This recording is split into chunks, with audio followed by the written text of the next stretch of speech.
ਵਾਹਿਗੁਰੂ ਜੀ ਕਾ ਖਾਲਸਾ ਵਾਹਿਗੁਰੂ ਜੀ ਕੀ ਫਤਿਹ। ਪਰਮ ਸਨਮਾਨਯੋਗ ਗੁਰੂ ਸਾਰੇ ਗੁਰੂ ਪਿਆਰਿਓ, ਅੱਜ ਦੀ ਇਸ ਗੁਰਮਤਿ ਕਲਾਸ ਵਿੱਚ ਆਪ ਸਾਰਿਆਂ ਨੂੰ ਜੀ ਆਇਆਂ। ਸਿੱਖ ਮਿਸ਼ਨਰੀ ਕਾਲਜ ਵੱਲੋਂ ਗੁਰਮਤਿ ਸਿਧਾਂਤਾਂ ਨੂੰ, ਸ੍ਰੀ ਗੁਰੂ ਗ੍ਰੰਥ ਸਾਹਿਬ ਜੀ ਦੀ ਵਿਚਾਰਧਾਰਾ ਨੂੰ ਸੰਸਾਰ ਪੱਧਰ 'ਤੇ ਲੈ ਕੇ ਜਾਣ ਲਈ ਜਿਹੜੇ ਉਪਰਾਲੇ ਕੀਤੇ ਹਨ, ਉਹਨਾਂ ਵਿੱਚੋਂ ਇੱਕ ਉਪਰਾਲਾ ਗੁਰਮਤਿ ਕਲਾਸ ਦਾ ਹੈ, ਜਿਹਦੇ ਰਾਹੀਂ ਅਸੀਂ ਗੁਰਬਾਣੀ ਨੂੰ ਸਮਝ ਕੇ, ਪੜ੍ਹ ਕੇ, ਵਿਚਾਰ ਕੇ ਜਿੱਥੇ ਆਪ ਅਮਲ ਕਰਨਾ ਹੈ, ਉੱਥੇ ਇਹ ਖਜ਼ਾਨਾ ਦੂਸਰਿਆਂ ਨੂੰ ਵੀ ਵੰਡਣਾ ਹੈ। ਆਪ ਸਾਰੇ ਨਿਤਾ ਪ੍ਰਤੀ ਇਸ ਕਲਾਸ ਵਿੱਚ ਹਾਜ਼ਰ ਹੁੰਦੇ ਹੋ, ਆਪ ਸਾਰਿਆਂ ਦਾ ਧੰਨਵਾਦ। ਸਤਿਗੁਰੂ ਗੁਰੂ ਅਮਰਦਾਸ ਮਹਾਰਾਜ ਜੀ ਦੀ ਪਵਿੱਤਰ ਬਾਣੀ ਆਨੰਦ, ਜੋ ਰਾਮਕਲੀ ਰਾਗ ਵਿੱਚ ਸਾਹਿਬ ਸ੍ਰੀ ਗੁਰੂ ਗ੍ਰੰਥ ਸਾਹਿਬ ਮਹਾਰਾਜ ਜੀ ਦੇ ਪਾਵਨ ਅੰਕ 917 ਤੋਂ ਆਰੰਭ ਹੁੰਦੀ ਹੈ, ਔਰ ਜਿਸ ਬਾਣੀ ਦੀਆਂ ਕੁੱਲ 40 ਪੌੜੀਆਂ ਹਨ, ਇਹਦੀ ਅਸੀਂ ਵਿਚਾਰ ਆਰੰਭ ਕੀਤੀ ਹੈ।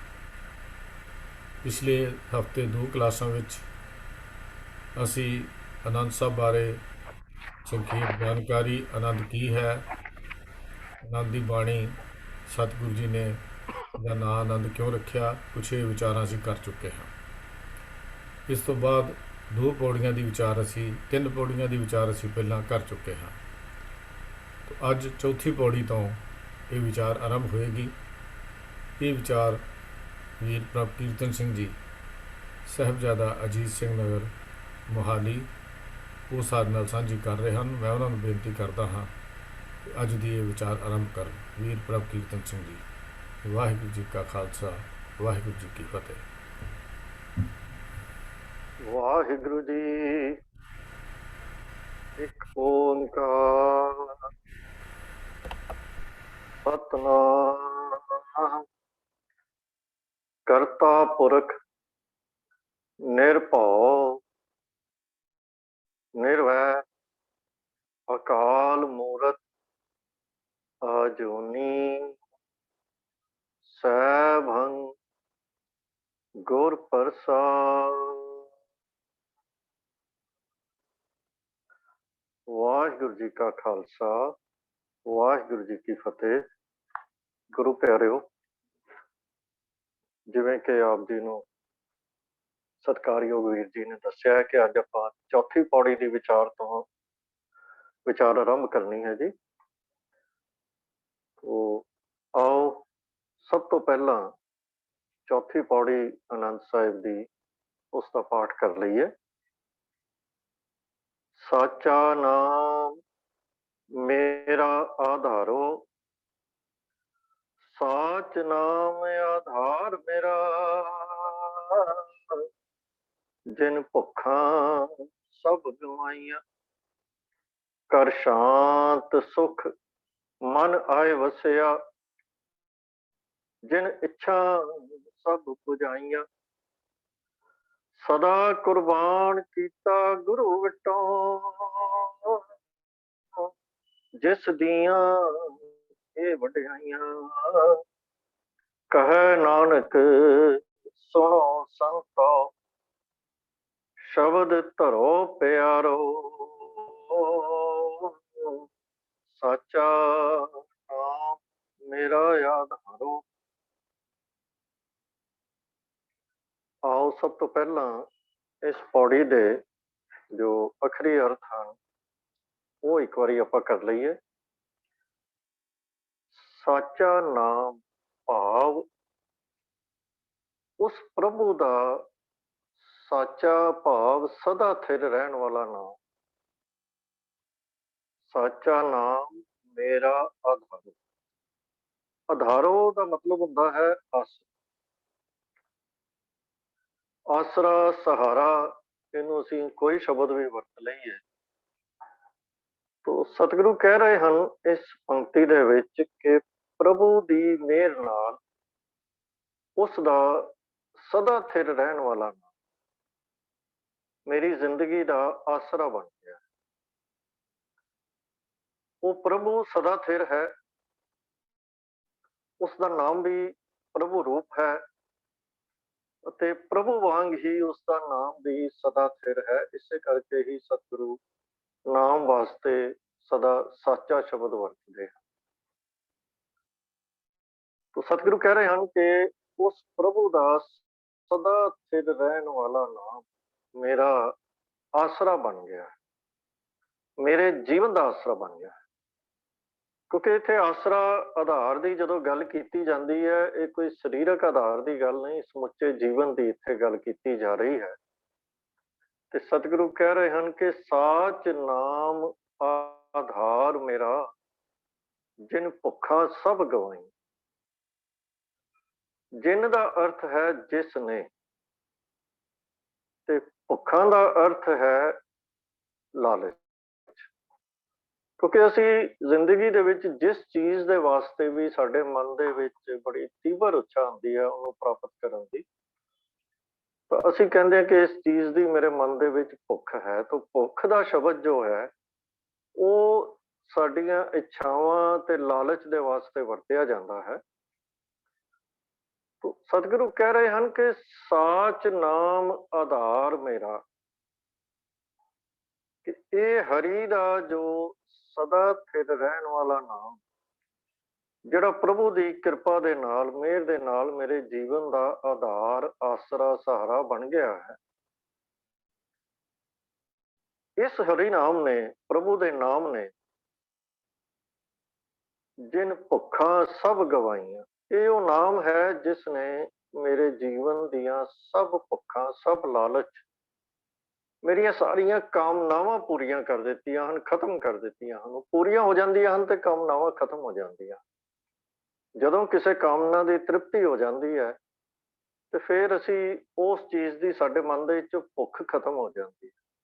ਜਦੋਂ ਭੋਜਨ ਨਾਲ ਤ੍ਰਿਪਤੀ ਹੋ ਜਾਂਦੀ ਹੈ ਤਾਂ ਭੋਜਨ ਦੀ ਭੁੱਖ ਖਤਮ ਹੋ ਜਾਂਦੀ ਹੈ, ਇੱਕ ਵਾਰ ਤਾਂ ਖਤਮ ਹੋ ਹੀ ਜਾਂਦੀ ਹੈ।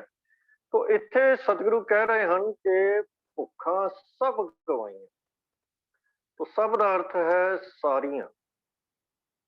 ਕਹਿਣ ਤੋਂ ਭਾਵ ਇਹ ਹੈ ਕਿ ਇਸ ਜੀਵਨ ਦੇ ਵਿੱਚ, ਇਸ ਮਨ ਦੇ ਵਿੱਚ ਸਾਡੇ ਅੰਦਰ ਜਿੰਨੇ ਲਾਲਚ ਸਨ, ਜਿੰਨੀਆਂ ਭੁੱਖਾਂ ਸਨ, ਜਿੰਨੀਆਂ ਚੀਜ਼ਾਂ ਦੇ ਪਿੱਛੇ ਮੈਂ ਦੌੜਿਆ ਫਿਰਦਾ ਸਾਂ, ਜਦੋਂ ਦਾ ਇਹ ਸੱਚ ਨਾਮ ਮੇਰਾ ਆਧਾਰ ਬਣਿਆ ਹੈ, ਮੇਰੀਆਂ ਸਭ ਭੁੱਖਾਂ, ਮੇਰੀ ਦੌੜ ਭੱਜ, ਮੇਰੇ ਇਹਨਾਂ ਨੂੰ ਪੂਰੇ ਕਰਨ ਦੇ ਉਦਮ, ਉਹ ਸਭ ਖਤਮ ਹੋ ਗਏ। ਭੁੱਖਾਂ ਸਭ ਗਵਾਈਆਂ। ਸਤਿਗੁਰੂ ਅੱਗੇ ਕਹਿ ਰਹੇ ਹਨ ਕਿ ਕਰ ਸ਼ਾਂਤ ਸੁਖ ਮਨ ਆਏ ਵਸਿਆ। ਕਰ ਦਾ ਅਰਥ ਹੈ, ਜਿਵੇਂ ਅਸੀਂ ਕਰ ਕਹਿੰਦੇ ਹਾਂ ਕਿ ਪ੍ਰਭੂ ਦਾ ਕੀਤਾ ਇਹ ਜਗਤ ਹੈ, ਇਸੇ ਤਰ੍ਹਾਂ ਹੀ ਕਰ ਸ਼ਾਂਤ ਦਾ ਅਰਥ ਹੈ ਸ਼ਾਂਤ ਸੁਖ ਨੂੰ ਮੇਰੇ ਮਨ ਦੇ ਵਿੱਚ ਉਸ ਪ੍ਰਭੂ ਨੇ ਆਪਣੇ ਨਾਮ ਦੇ ਰਾਹੀਂ ਪੈਦਾ ਕਰ ਦਿੱਤਾ ਹੈ। ਹਰੀ ਨਾਮ ਦਾ ਆਧਾਰ ਬਣਨ ਨਾਲ ਮੇਰੇ ਮਨ ਦੇ ਅੰਦਰ ਸ਼ਾਂਤ ਤੇ ਸੁਖ ਇਹ ਪੈਦਾ ਹੋ ਗਏ ਹਨ ਤੇ ਮਨ ਦੇ ਵਿੱਚ ਵਸ ਗਏ ਹਨ, ਆ ਕੇ ਟਿਕ ਗਏ ਹਨ। ਭਾਵ ਕਿ ਇਹ ਜੋ ਭੁੱਖਾਂ ਗਵਾਉਣ ਵਾਲੀ, ਜੋ ਉਸ ਤੋਂ ਪੈਦਾ ਹੋਈ ਸੁਖ ਸ਼ਾਂਤੀ ਹੈ, ਉਹ ਸਦਾ ਲਈ ਵਸ ਗਈ ਹੈ, ਟਿਕ ਗਈ ਹੈ ਮੇਰੇ ਮਨ ਦੇ ਵਿੱਚ। ਹੁਣ ਦੁਬਾਰਾ ਉਹ ਭੁੱਖਾਂ ਫਿਰ ਪੈਦਾ ਨਹੀਂ ਹੋਣਗੀਆਂ, ਸ਼ਾਂਤੀ ਤੇ ਸੁਖ ਪੈਦਾ ਹੋ ਗਿਆ। ਮਨ ਆਏ ਵਸਿਆ ਜਿਨ ਇੱਛਾ ਸਭ ਪੁਜਾਈਆਂ। ਭਾਵ ਕਿ ਜੋ ਮੇਰੇ ਜੀਵਨ ਦੀਆਂ ਇੱਛਾਵਾਂ ਸਨ, ਉਹ ਹਰੀ ਨਾਮ ਦੇ ਵਿੱਚੋਂ ਹੀ ਸਾਰੀਆਂ ਹੀ ਪੂਰੀਆਂ। ਹੁਣ ਤੋਂ ਸਤਿਗੁਰੂ ਜੀ ਨੇ ਇੱਥੇ ਜੋ ਕਿਹਾ ਹੈ ਕਿ ਹੁਣ ਉਹ ਸਦਾ ਕਾਇਮ ਰਹਿਣ ਵਾਲਾ ਨਾਮ, ਸਾਚਾ ਨਾਮ ਮੇਰੇ ਜੀਵਨ ਦਾ ਆਧਾਰ ਬਣ ਗਿਆ ਹੈ, ਮੇਰਾ ਆਧਾਰ ਬਣ ਗਿਆ ਹੈ, ਸਹਾਰਾ ਬਣ ਗਿਆ ਹੈ। ਇਹ ਮੇਰੀ ਸਪੋਰਟ ਵੀ ਨਹੀਂ, ਇਹ ਮੇਰਾ ਬਿਲਕੁਲ, ਜਿਵੇਂ ਕਹੀਏ ਵੀ ਜਿਸ ਦੇ ਸਹਾਰੇ ਅਸੀਂ ਟਿਕੇ ਹੁੰਦੇ ਹਾਂ, ਇੱਕੋ ਇੱਕ ਸਹਾਰਾ ਹੋਵੇ ਤੇ ਅਸੀਂ ਉਹਨੂੰ ਆਧਾਰ ਕਹਿ ਸਕੀਏ। ਤੋ ਸਤਿਗੁਰੂ ਕਹਿ ਰਹੇ ਹਨ ਕਿ ਸਾਚਾ ਨਾਮ, ਸਦਾ ਸਥਿਰ ਰਹਿਣ ਵਾਲਾ ਨਾਮ, ਉਸ ਸਦਾ ਸਥਿਰ ਪ੍ਰਭੂ ਦਾ ਸਦਾ ਸਥਿਰ ਨਾਮ ਮੇਰੇ ਜੀਵਨ ਦਾ ਆਧਾਰ ਬਣ ਗਿਆ। ਆਓ ਥੋੜਾ ਜਿਹਾ ਆਪਾਂ ਸਮਝ ਲਈਏ ਕਿ ਆਧਾਰ ਤੋਂ ਭਾਵ ਸਤਿਗੁਰੂ ਜੀ ਸਾਨੂੰ ਕੀ ਸਮਝਾਉਣਾ ਚਾਹ ਰਹੇ। ਕਿਉਂਕਿ ਇਹਦੇ ਅਰਥ ਆਪਾਂ ਕੀਤੇ ਹਨ ਕਿ ਸਾਡੇ ਜੀਵਨ ਦਾ ਆਸਰਾ ਬਣ ਗਿਆ ਹੈ। ਇਹ ਬੜੀ ਸੁਭਾਵਿਕ ਜਿਹੀ ਗੱਲ ਲੱਗਦੀ ਹੈ ਕਿ ਨਾਮ ਦਾ ਆਸਰਾ ਸਾਡੇ ਆਤਮਿਕ ਜੀਵਨ ਨੂੰ, ਧਾਰਮਿਕ ਜੀਵਨ ਨੂੰ, ਜੋ ਸਾਡੀਆਂ ਆਤਮਾ ਦੇ ਵਾਸਤੇ ਕੀਤੇ ਜਾ ਰਹੇ ਉਦਮ ਹਨ, ਉਹਨਾਂ ਦਾ ਸਹਾਰਾ, ਕੇਂਦਰੀ ਬਿੰਦੂ ਗੁਰਮਤਿ ਦੇ ਵਿੱਚ ਨਾਮ ਹੀ ਹੈ। ਪਰ ਇੱਥੇ ਸਤਿਗੁਰੂ ਜੀ ਇਹ ਨਹੀਂ ਕਹਿ ਰਹੇ ਕਿ ਮੇਰੇ ਸਿਰਫ ਆਤਮਿਕ ਆਸਰਾ ਜਿਹੜਾ ਹੈ ਉਹ ਨਾਮ ਬਣ, ਇਹ ਕਹਿ ਰਹੇ ਹਨ ਕਿ ਮੇਰਾ ਹੀ ਆਧਾਰ ਬਣ। ਇਸ ਦਾ ਅਰਥ ਹੈ ਕਿ ਸਿਰਫ ਆਤਮਿਕ ਜੀਵਨ ਦਾ ਸਹਾਰਾ ਹੀ ਨਹੀਂ, ਉਹ ਤਾਂ ਹੈ ਹੀ, ਅੰਡਰਸਟੂਡ ਹੈ, ਉਹ ਵਿਦਆਊਟ ਸੇਇੰਗ ਹੈ। ਪਰ ਜਦੋਂ ਸਾਡੇ ਪੂਰੇ ਜੀਵਨ ਦਾ ਭਾਵ, ਸਾਡੇ ਸੰਸਾਰਕ ਜੀਵਨ ਦਾ, ਵਿਹਾਰਕ ਜੀਵਨ ਦਾ, ਸਮਾਜਿਕ ਜੀਵਨ ਦਾ, ਅਸੀਂ ਕੋਈ ਵੀ ਪੱਖ ਲੈ ਲਈਏ ਜੀਵਨ ਦਾ, ਉਸ ਜੀਵਨ ਦਾ ਸਹਾਰਾ ਵੀ ਜਿਹੜਾ ਹੈ ਉਹ ਨਾਮ ਬਣ ਜਾਏ। ਇਸ ਦਾ ਕੀ ਅਰਥ ਹੈ ਕਿ ਕਿਉਂਕਿ ਸਤਿਗੁਰੂ ਨੇ ਕਿਹਾ ਕਿ ਮੇਰੇ ਜੀਵਨ ਦਾ ਸਹਾਰਾ ਨਾਮ ਬਣ ਗਿਆ, ਤਾਂ ਇਸ ਦਾ ਅਰਥ ਸਿਰਫ ਆਤਮਿਕ ਜੀਵਨ ਨਹੀਂ, ਜੀਵਨ ਦਾ ਹਰ ਪੱਖ ਹੈ। ਤਾਂ ਇਸ ਦਾ ਕੀ ਅਰਥ ਹੋਇਆ ਕਿ ਮੇਰੇ ਬਾਕੀ ਜੀਵਨ ਦੇ ਪੱਖਾਂ ਦੇ ਵਿੱਚ ਨਾਮ ਕਿਵੇਂ ਮੇਰਾ ਆਧਾਰ ਬਣ ਸਕਦਾ। ਆਪਾਂ ਇਉਂ ਸਮਝੀਏ ਕਿ ਜਦੋਂ ਵੀ ਅਸੀਂ ਜੀਵਨ ਦੇ ਵਿੱਚ ਕੋਈ ਫੈਸਲਾ ਕਰਨਾ ਹੋਵੇ, ਚਾਹੇ ਉਹ ਕਿਸੇ ਵੀ ਪੱਖ ਦਾ ਫੈਸਲਾ ਹੋਵੇ, ਤਾਂ ਉਸ ਵੇਲੇ ਅਸੀਂ, ਸਾਡੇ ਸਾਹਮਣੇ ਇੱਕ ਜਿਹੜਾ ਕਸਵੱਟੀ ਹੋਵੇ ਕਿ ਕੀ ਇਹ ਫੈਸਲਾ ਕਰਨ ਦੇ ਨਾਲ ਮੇਰਾ ਜੋ ਪ੍ਰਭੂ ਦੇ ਨਾਲ ਸੰਬੰਧ ਹੈ, ਮੇਰਾ ਨਾਮ ਦੇ ਨਾਲ ਸੰਬੰਧ ਹੈ, ਉਹਦੇ ਉੱਤੇ ਕੀ ਅਸਰ ਪਵੇਗਾ। ਤਾਂ ਫਿਰ ਅਸੀਂ ਕਹਿ ਸਕਦੇ ਹਾਂ ਕਿ ਮੇਰੇ ਸਾਰੇ ਜੀਵਨ ਦਾ ਆਧਾਰ ਨਾਮ ਹੈ।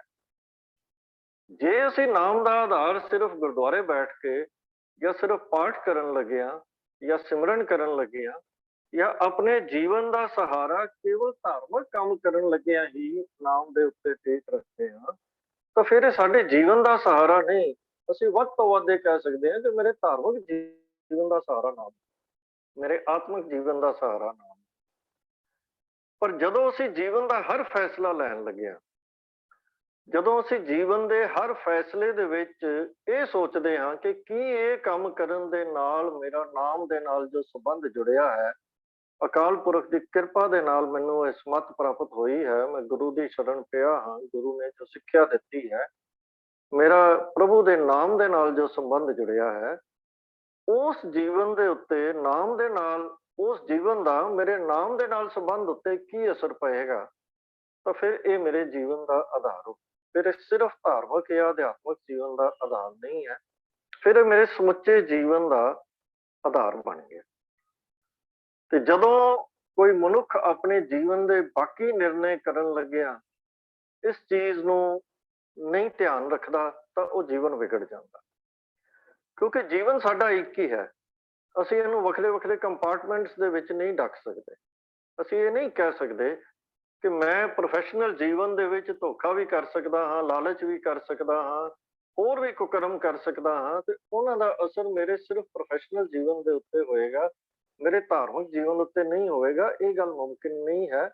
ਸਾਡਾ ਜੀਵਨ ਇੱਕੋ ਹੀ ਹੈ, ਉਹਦੇ ਪੱਖ ਵੱਖਰੇ ਵੱਖਰੇ ਹਨ, ਤੇ ਉਹ ਪੱਖਾਂ ਦੇ ਵਿੱਚ ਰਹਿੰਦਿਆਂ ਹੋਇਆਂ, ਮਤਲਬ ਅਸੀਂ ਇਹ ਕਹੀਏ ਕਿ ਇੱਧਰ ਤਾਂ ਠੀਕ ਹੋ ਗਿਆ ਮੇਰਾ, ਮੈਂ ਨਾਮ ਦੇ ਨਾਲ ਜੁੜ ਗਿਆ, ਪਰ ਪ੍ਰੋਫੈਸ਼ਨਲ ਜੀਵਨ ਦੇ ਵਿੱਚ, ਪਰਿਵਾਰਕ ਜੀਵਨ ਦੇ ਵਿੱਚ ਮੇਰਾ ਪਰਿਵਾਰ ਦੇ ਮੈਂਬਰਾਂ ਨਾਲ ਬਿਹੇਵੀਅਰ ਕੀ ਹੈ, ਆਪਣੀ ਪਤਨੀ ਨਾਲ, ਆਪਣੀ ਬੇਟੀ ਨਾਲ, ਬੇਟੇ ਨਾਲ, ਜਾਂ ਹੋਰ ਪਰਿਵਾਰ ਦੇ ਮੈਂਬਰਾਂ ਨਾਲ ਮੇਰਾ ਕੀ ਸੰਬੰਧ ਹੈ, ਮੈਂ ਉਹਨਾਂ ਨੂੰ ਕਿਸ ਤਰ੍ਹਾਂ ਨਾਲ ਡੀਲ ਕਰਦਾ, ਤਾਂ ਇਹ ਵੀ ਮੇਰੇ ਧਾਰਮਿਕ ਜੀਵਨ ਦੇ ਉੱਤੇ ਅਸਰ ਪਾਏਗਾ। ਮੈਂ ਆਪਣੇ ਆਂਢ ਗੁਆਂਢ ਸਮਾਜ ਦੇ ਵਿੱਚ ਕਿਸੇ ਨਾਲ ਡੀਲ ਕਰਦਾ ਹਾਂ, ਉਹ ਕਿਸ ਢੰਗ ਨਾਲ ਕਰ ਰਿਹਾ, ਤਾਂ ਮੇਰੇ ਉਹਦੇ ਪਿੱਛੇ ਮਨੋਰਥ ਕੀ ਹਨ, ਮੈਂ ਜਦੋਂ ਕਿਸੇ ਦੇ ਨਾਲ ਸੰਬੰਧ ਬਣਾਉਂਦਾ ਹਾਂ, ਇਸ ਚੀਜ਼ ਦਾ ਅਸਰ ਲਾਜ਼ਮੀ ਤੌਰ ਤੇ ਮੇਰੇ ਧਾਰਮਿਕ ਜੀਵਨ ਤੇ, ਮੇਰੇ ਆਤਮਿਕ ਜੀਵਨ ਤੇ, ਔਰ ਮੇਰਾ ਜੋ ਉਸ ਪ੍ਰਭ ਦੇ ਸੰਬੰਧ ਹੈ ਉਹਦੇ ਉਹ ਲਾਜ਼ਮੀ ਤੌਰ ਦੇ ਉੱਤੇ ਪਏ।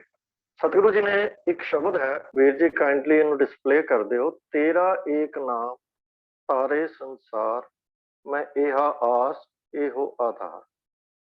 ਹੁਣ ਇਸ ਸ਼ਬਦ ਦੇ ਵਿੱਚ ਸਤਿਗੁਰੂ ਜੀ ਨੇ ਸਾਡੇ ਵਰਗਿਆਂ ਦੇ ਜੀਵਨ ਨੂੰ ਬਿਆਨ ਕੀਤਾ ਹੈ ਕਿ ਜਦੋਂ ਜੀਵਨ ਦਾ ਸਹਾਰਾ ਨਾਮ ਨਹੀਂ ਬਣਿਆ ਹੁੰਦਾ, ਹਾਲੇ ਉਹ ਆਧਾਰ ਨਹੀਂ ਬਣਿਆ ਸਾਡਾ, ਤਾਂ ਫਿਰ ਸਾਡੇ ਜੀਵਨ ਦੀ ਹਾਲਤ ਕੈਸੀ ਹੋ ਸਕਦੀ ਹੈ। ਹਾਂਜੀ ਵੀਰ ਜੀ, ਇਹ ਸ਼ਬਦ ਪੂਰਾ ਡਿਸਪਲੇ ਕਰ ਦਿਓ ਜੀ। तेरा एक नाम सारे संसार, मैं एहा आस एहो आधार। MP ਸਿੰਘ ਜੀ, ਬੁਰੇ ਕੰਮਾਂ ਦੇ ਵਿੱਚ ਫਸਿਆ ਰਹਿੰਦਾ ਹੈ ਤੇ ਉਸ ਵੇਲੇ ਸਾਡੇ ਜੀਵਨ ਦੀ ਆਸ ਜਿਹੜੀ ਹੈ ਉਹ ਕੇਵਲ ਨਾਮ ਦੇ ਉੱਤੇ ਹੀ ਹੁੰਦੀ ਹੈ। ਤੇ ਦੂਜੇ ਪਾਸੇ ਸਤਿਗੁਰੂ ਜੀ ਨੇ ਇੱਕ ਹੋਰ ਸ਼ਬਦ ਦੇ ਵਿੱਚ ਇਹ ਡਿਸਕ੍ਰਾਈਬ ਕੀਤਾ ਹੈ ਕਿ ਜਿਸ ਮਨੁੱਖ ਦਾ ਜੀਵਨ ਨਾਮ ਦੇ ਨਾਲ ਜੁੜ ਜਾਂਦਾ ਹੈ ਤਾਂ ਉਹਦਾ ਜੀਵਨ ਕੈਸਾ ਬਣ ਜਾਂਦਾ ਹੈ। ਉਹਦਾ ਜੀਵਨ ਫਿਰ ਆਨੰਦਮਈ ਬਣ ਜਾਂਦਾ ਹੈ, ਉਹ ਪ੍ਰਭੂ ਦੇ ਨਾਲ ਜੁੜਿਆ ਹੋਇਆ ਜੀਵਨ ਬਣ ਜਾਂਦਾ ਹੈ। ਸਤਿਗੁਰੂ ਉਸ ਸ਼ਬਦ ਦੇ ਵਿੱਚ ਫਰਮਾਉਂਦੇ ਹਨ ਕਿ ਮਨ ਰੇ ਸਦਾ ਆਨੰਦ ਗੁਣ ਗਾਏ, ਸੱਚੀ ਬਾਣੀ ਹਰ ਪਾਈਐ ਹਰ ਸਿਉ ਰਹਿ ਸਮਾਏ।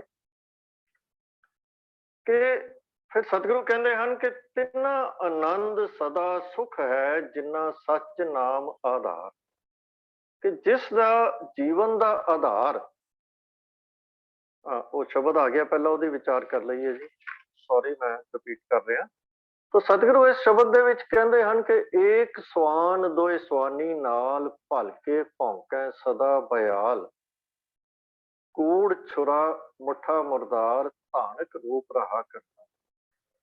ਵੀ ਮੇਰੇ ਜੀਵਨ ਦੇ ਵਿੱਚ ਔਗੁਣ ਜਿਹੜੇ ਹਨ ਮੈਂ ਨਾਲ ਲੈ ਕੇ ਤੁਰਦਾ ਪਿਆ ਹਾਂ। ਸਤਿਗੁਰੂ ਜੀ ਨੇ ਇੱਥੇ ਜੋ ਵਰਤਿਆ ਹੈ, ਧਾਨਕ ਦੀ ਜੇ ਗੱਲ ਕੀਤੀ ਹੈ, ਉਹਦੀ ਐਗਜ਼ਾਮਪਲ ਦੇ ਕੇ ਸਾਨੂੰ ਸਮਝਾਇਆ ਹੈ ਕਿ ਜਿਵੇਂ ਉਹ ਲੋਕ ਜਿਹੜੇ ਮੰਦੇ ਕੰਮਾਂ ਦੇ ਵਿੱਚ ਹੁੰਦੇ ਹਨ, ਸ਼ਰਾਬਾਂ ਖੋਪੜੀਆਂ ਤੇ ਸ਼ਮਸ਼ਾਨਾਂ ਦੇ ਨੇੜੇ ਤੇੜੇ ਤੁਰੇ ਫਿਰਦੇ ਹੁੰਦੇ ਹਨ, ਤੰਤਰ ਮੰਤਰ ਵਿੱਚ ਲੱਗੇ ਹੁੰਦੇ ਹਨ, ਉਹਨਾਂ ਦਾ ਰੂਪ ਸਾਹਮਣੇ ਰੱਖ ਕੇ ਵੀ ਨਾਲ ਕੁੱਤੇ ਤੇ ਕੁੱਤੀਆਂ ਲੈ ਕੇ, ਇਸੇ ਤਰ੍ਹਾਂ ਸਤਿਗੁਰੂ ਜੀ ਨੇ ਸਾਡੇ ਔਗੁਣਾਂ ਦੀ ਗੱਲ ਕੀਤੀ ਹੈ ਕਿ ਮੈਂ ਆਪਣੇ ਔਗੁਣਾਂ ਨੂੰ ਨਾਲ ਲੈ ਕੇ ਤੁਰਿਆ ਫਿਰਦਾ ਹਾਂ ਤੇ ਇੰਨਾ ਡਰਾਵਣਾ ਰੂਪ ਮੇਰਾ ਬਣਿਆ ਹੋਇਆ। ਕਿਉਂ? ਕਿਉਂਕਿ ਕੂੜ ਛੁਰਾ ਮੁੱਠਾ ਮੁਰਦਾ, ਮੇਰੇ ਕਰਮ ਐਸੇ ਹਨ। ਸਤਿਗੁਰੂ ਜੀ ਕਹਿੰਦੇ ਹਨ ਕਿ ਮੈਂ ਪਤ ਕੀ ਪੰਧ ਨਾ ਕਰਨੀ ਕੀ ਕਾਰ। ਮੈਨੂੰ ਪਤੀ ਦਾ ਦੱਸਿਆ ਹੋਇਆ ਰਸਤਾ, ਅਕਾਲ ਪੁਰਖ ਦਾ ਦੱਸਿਆ ਹੋਇਆ ਰਸਤਾ, ਉਹਦੀ ਕੋਈ ਸੋਝੀ ਨਹੀਂ ਹੈ ਤੇ ਨਾ ਹੀ ਮੇਰੀ ਕਰਮ ਚੰਗੇ ਹਨ ਤੇ ਇਸ ਕਰਕੇ ਮੇਰਾ ਰੂਪ ਜਿਹੜਾ ਹੈ ਉਹ ਵਿਗੜਿਆ ਹੋਇਆ ਹੈ। ਇਸ ਹਾਲਤ ਦੇ ਵਿੱਚ ਇਹਨੂੰ ਸੁਧਾਰਨ ਦਾ ਇੱਕੋ ਹੀ ਤਰੀਕਾ ਹੈ ਕਿ ਜਦੋਂ ਮੈਂ ਪ੍ਰਭੂ ਜੀ ਦੇ ਨਾਮ ਦੇ ਨਾਲ ਜੁੜ ਜਾਵਾਂ, ਉਹਨਾਂ ਦੇ ਨਾਲ ਜੁੜ ਜਾਵਾਂ ਤੇ ਮੇਰੀ ਆਸ ਤੇ ਆਧਾਰ, ਮੇਰਾ ਸਹਾਰਾ ਕੇਵਲ ਪ੍ਰਭੂ ਦਾ ਨਾਮ ਹੀ ਬਣ ਜਾਏ। ਅੱਗੇ ਸਤਿਗੁਰੂ ਫਿਰ ਫਰਮਾਉਂਦੇ ਹਨ ਕਿ ਅੱਗੋਂ ਮੈਂ ਕੀ ਕਰਮ ਕਰ ਰਿਹਾ।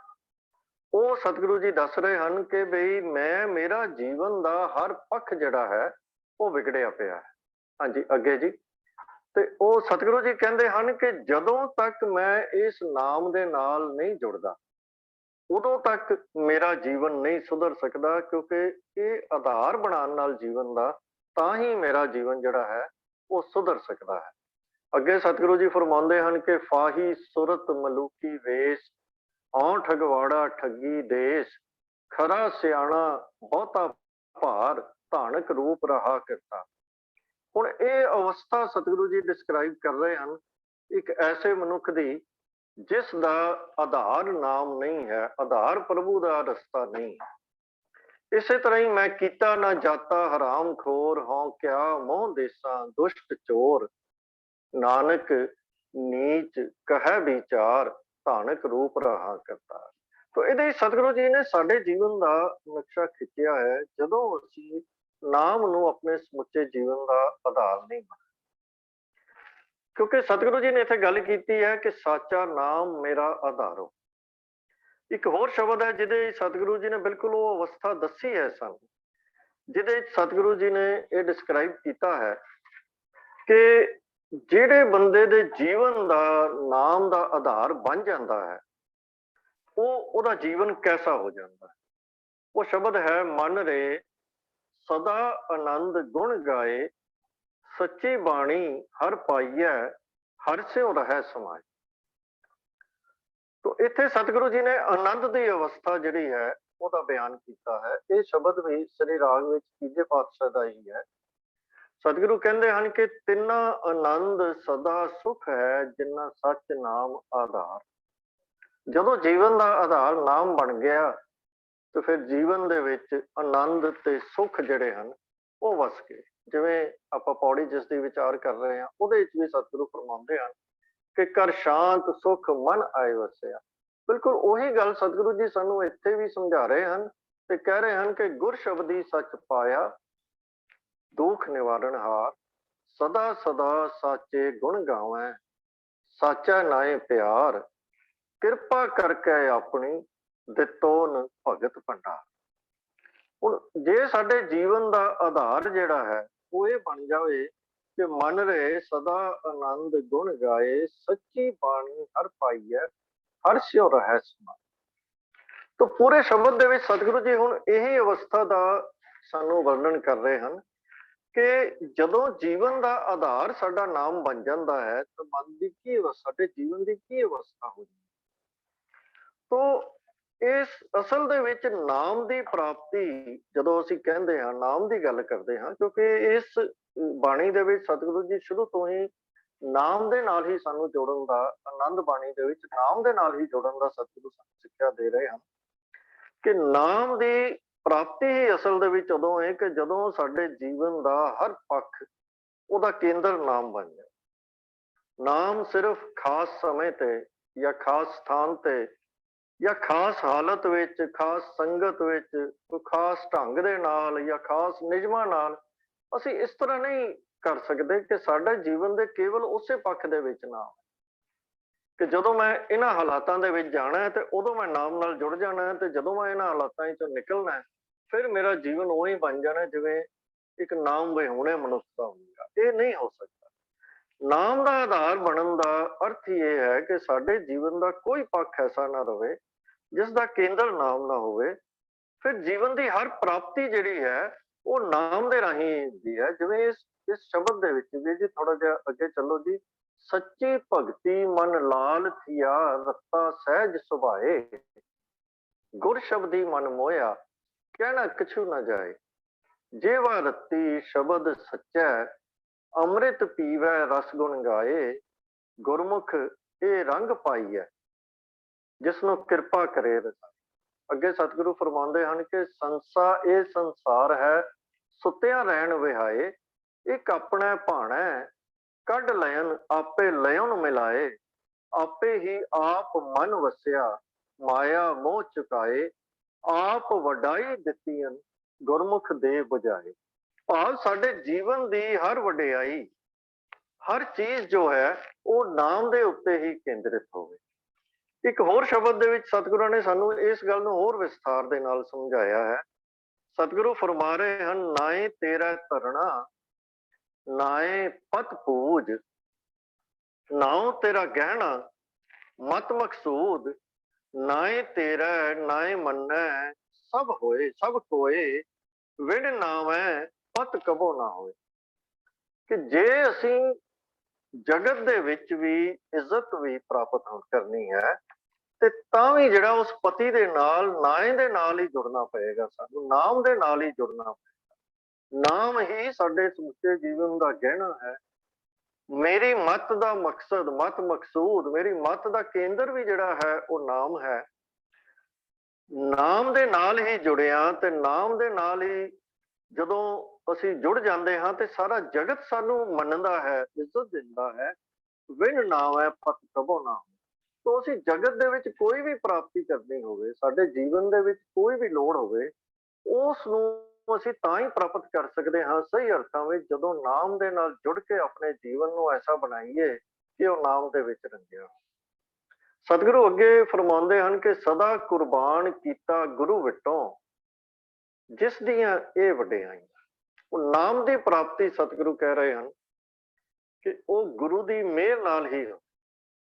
ਇਸ ਕਰਕੇ ਸਤਿਗੁਰੂ ਕਹਿ ਰਹੇ ਹਨ ਕਿ ਸਦਾ ਕੁਰਬਾਨ ਕੀਤਾ ਗੁਰੂ ਵਿਟੋਂ, ਕਿ ਮੈਂ ਗੁਰੂ ਤੋਂ ਕੁਰਬਾਨ ਸਦਕੇ ਜਾਂਦਾ ਹਾਂ, ਜਿਸ ਦੀ ਇਹ ਵਡਿਆਈ ਹੈ, ਜਿਸ ਦੀਆਂ ਇਹ ਬਰਕਤਾਂ ਹਨ ਕਿ ਮੇਰੇ ਜੀਵਨ ਦਾ ਆਧਾਰ ਜਿਹੜਾ ਹੈ ਉਹ ਨਾਮ ਬਣ ਗਿਆ। ਇਹ ਗੁਰੂ ਦੀ ਵਡਿਆਈ ਹੈ, ਉਸਨੇ ਸਿੱਖਿਆ ਨਾਲ ਜੋੜਿਆ, ਗੁਰੂ ਦੇ ਨਾਲ, ਗੁਰੂ ਨੇ ਨਾਮ ਦੇ ਨਾਲ ਜੋੜਿਆ, ਤੇ ਜਿਹੜਾ ਸੱਚਾ ਨਾਮ ਹੈ, ਸਦਾ ਸਥਿਰ ਰਹਿਣ ਵਾਲਾ ਨਾਮ, ਉਹ ਮੇਰੇ ਜੀਵਨ ਦਾ ਆਧਾਰ ਬਣ। ਤੇ ਸਤਿਗੁਰੂ ਕਹਿੰਦੇ ਹਨ ਕਿ ਕਹੈ ਨਾਨਕ ਸੁਣੋ ਸੰਤੋ, ਸ਼ਬਦ ਧਰੋ ਪਿਆਰੋ, ਸਾਚਾ ਨਾਮ ਮੇਰਾ ਆਧਾਰ। ਤੋ ਹੇ ਮੇਰੇ ਸੰਤ ਜਨੋ, हे ਮੇਰੇ ਸੰਗੀਓ, ਸੰਤ ਜਨ ਸਾਥੀਓ, ਗੁਰੂ ਦਾ ਸ਼ਬਦ ਸੁਣੋ, ਗੁਰੂ ਦੇ ਸ਼ਬਦ ਨਾਲ ਪਿਆਰ ਬਣਾਓ, ਤੇ ਸਤਿਗੁਰੂ ਦੀ ਮਿਹਰ ਨਾਲ ਹੀ ਪ੍ਰਭੂ ਦਾ ਸਦਾ ਸਥਿਰ ਰਹਿਣ ਵਾਲਾ ਨਾਮ, ਉਹ ਮੇਰੀ ਜ਼ਿੰਦਗੀ ਦਾ ਆਸਰਾ ਬਣਿਆ ਹੈ। ਆਓ ਤੁਸੀਂ ਵੀ ਇਸ ਨਾਮ ਦੇ ਨਾਲ ਜੁੜੋ। ਤੋ ਇਸ ਪੌੜੀ ਦੇ ਵਿੱਚ ਸਤਿਗੁਰੂ ਜੀ ਨੇ ਜੋ ਸਾਨੂੰ ਪਿਛਲੀਆਂ ਪੌੜੀਆਂ ਦੇ ਵਿੱਚ ਗੱਲ ਸਮਝਾਈ ਸੀ, ਸਤਿਗੁਰੂ ਜੀ ਨੇ ਗੱਲ ਸ਼ੁਰੂ ਕੀਤੀ ਸੀ ਆਨੰਦ ਤੋਂ। ਆਨੰਦ ਤੋਂ ਸਤਿਗੁਰੂ ਜੀ ਨੇ ਗੱਲ ਸ਼ੁਰੂ ਕਰਕੇ ਜੋ ਆਖਰੀ ਪੌੜੀ ਦੀ ਆਪਾਂ ਵਿਚਾਰ ਕੀਤੀ ਸੀ, ਉਹਦੇ ਵਿੱਚ ਸਤਿਗੁਰਾਂ ਨੇ ਸਾਨੂੰ ਸਮਝਾਇਆ ਸੀ ਕਿ ਜਦੋਂ ਨਾਮ ਮਨ ਦੇ ਵਿੱਚ ਵਸ ਜਾਂਦਾ ਹੈ, ਨਾਮ ਜਿਨ ਕੈ ਮਨ ਵਸਿਆ, ਵਾਜੇ ਸ਼ਬਦ ਕਨੇਰੇ, ਕਹੈ ਨਾਨਕ ਸੱਚੇ ਸਾਹਿਬ ਕਿਆ ਨਹੀਂ ਕਰਦੇ। ਜਦੋਂ ਨਾਮ ਮਨ ਦੇ ਵਿੱਚ ਵਸ ਜਾਂਦਾ ਹੈ ਤਾਂ ਸਾਡੇ ਮਨ ਦੇ ਵਿੱਚ ਉਹ ਆਨੰਦ ਦੀ ਅਵਸਥਾ ਪੈਦਾ ਹੋ ਜਾਂਦੀ ਹੈ। ਵਾਜੇ ਸ਼ਬਦ ਕਨੇਰੇ, ਅਨੇਕਾਂ ਕਿਸਮ ਦਾ, ਆਪਾਂ ਇਉਂ ਸਮਝੀਏ ਕਿ ਕਈ ਤਰ੍ਹਾਂ ਦੀ ਆਨੰਦ ਦੀਆਂ ਆਵਾਜ਼ਾਂ ਸਾਡੇ ਮਨ ਦੇ ਵਿੱਚ ਪੈਦਾ ਹੋ ਜਾਂਦੀਆਂ ਹਨ। ਤੇ ਸਤਿਗੁਰੂ ਹੁਣ ਵੀ ਇੱਥੇ ਵੀ ਕਹਿ ਰਹੇ ਹਨ ਕਿ ਜੇ ਅਸੀਂ ਉਸ ਆਨੰਦ ਤੱਕ ਪਹੁੰਚਣਾ ਹੈ ਤੇ ਇਹਦੇ ਵਿੱਚ ਇਹ ਬੜਾ ਜ਼ਰੂਰੀ ਹੈ ਕਿ ਸਾਡੇ ਜੀਵਨ ਦਾ ਆਧਾਰ ਹੀ ਜਿਹੜਾ ਹੈ ਉਹ ਨਾਮ ਬਣ ਜਾਵੇ।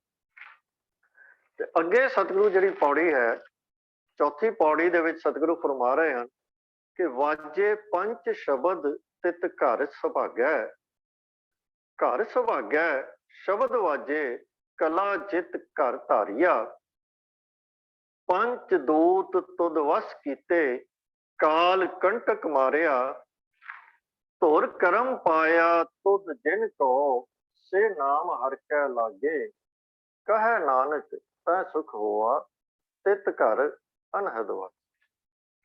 ਹੁਣ ਇੱਥੇ ਸਤਿਗੁਰੂ ਜੀ ਗੱਲ ਸ਼ੁਰੂ ਕਰ ਰਹੇ ਹਨ, ਵਾਜੇ ਪੰਜ ਸ਼ਬਦ ਤਿਤ ਘਰ ਸੁਭਾਗੈ।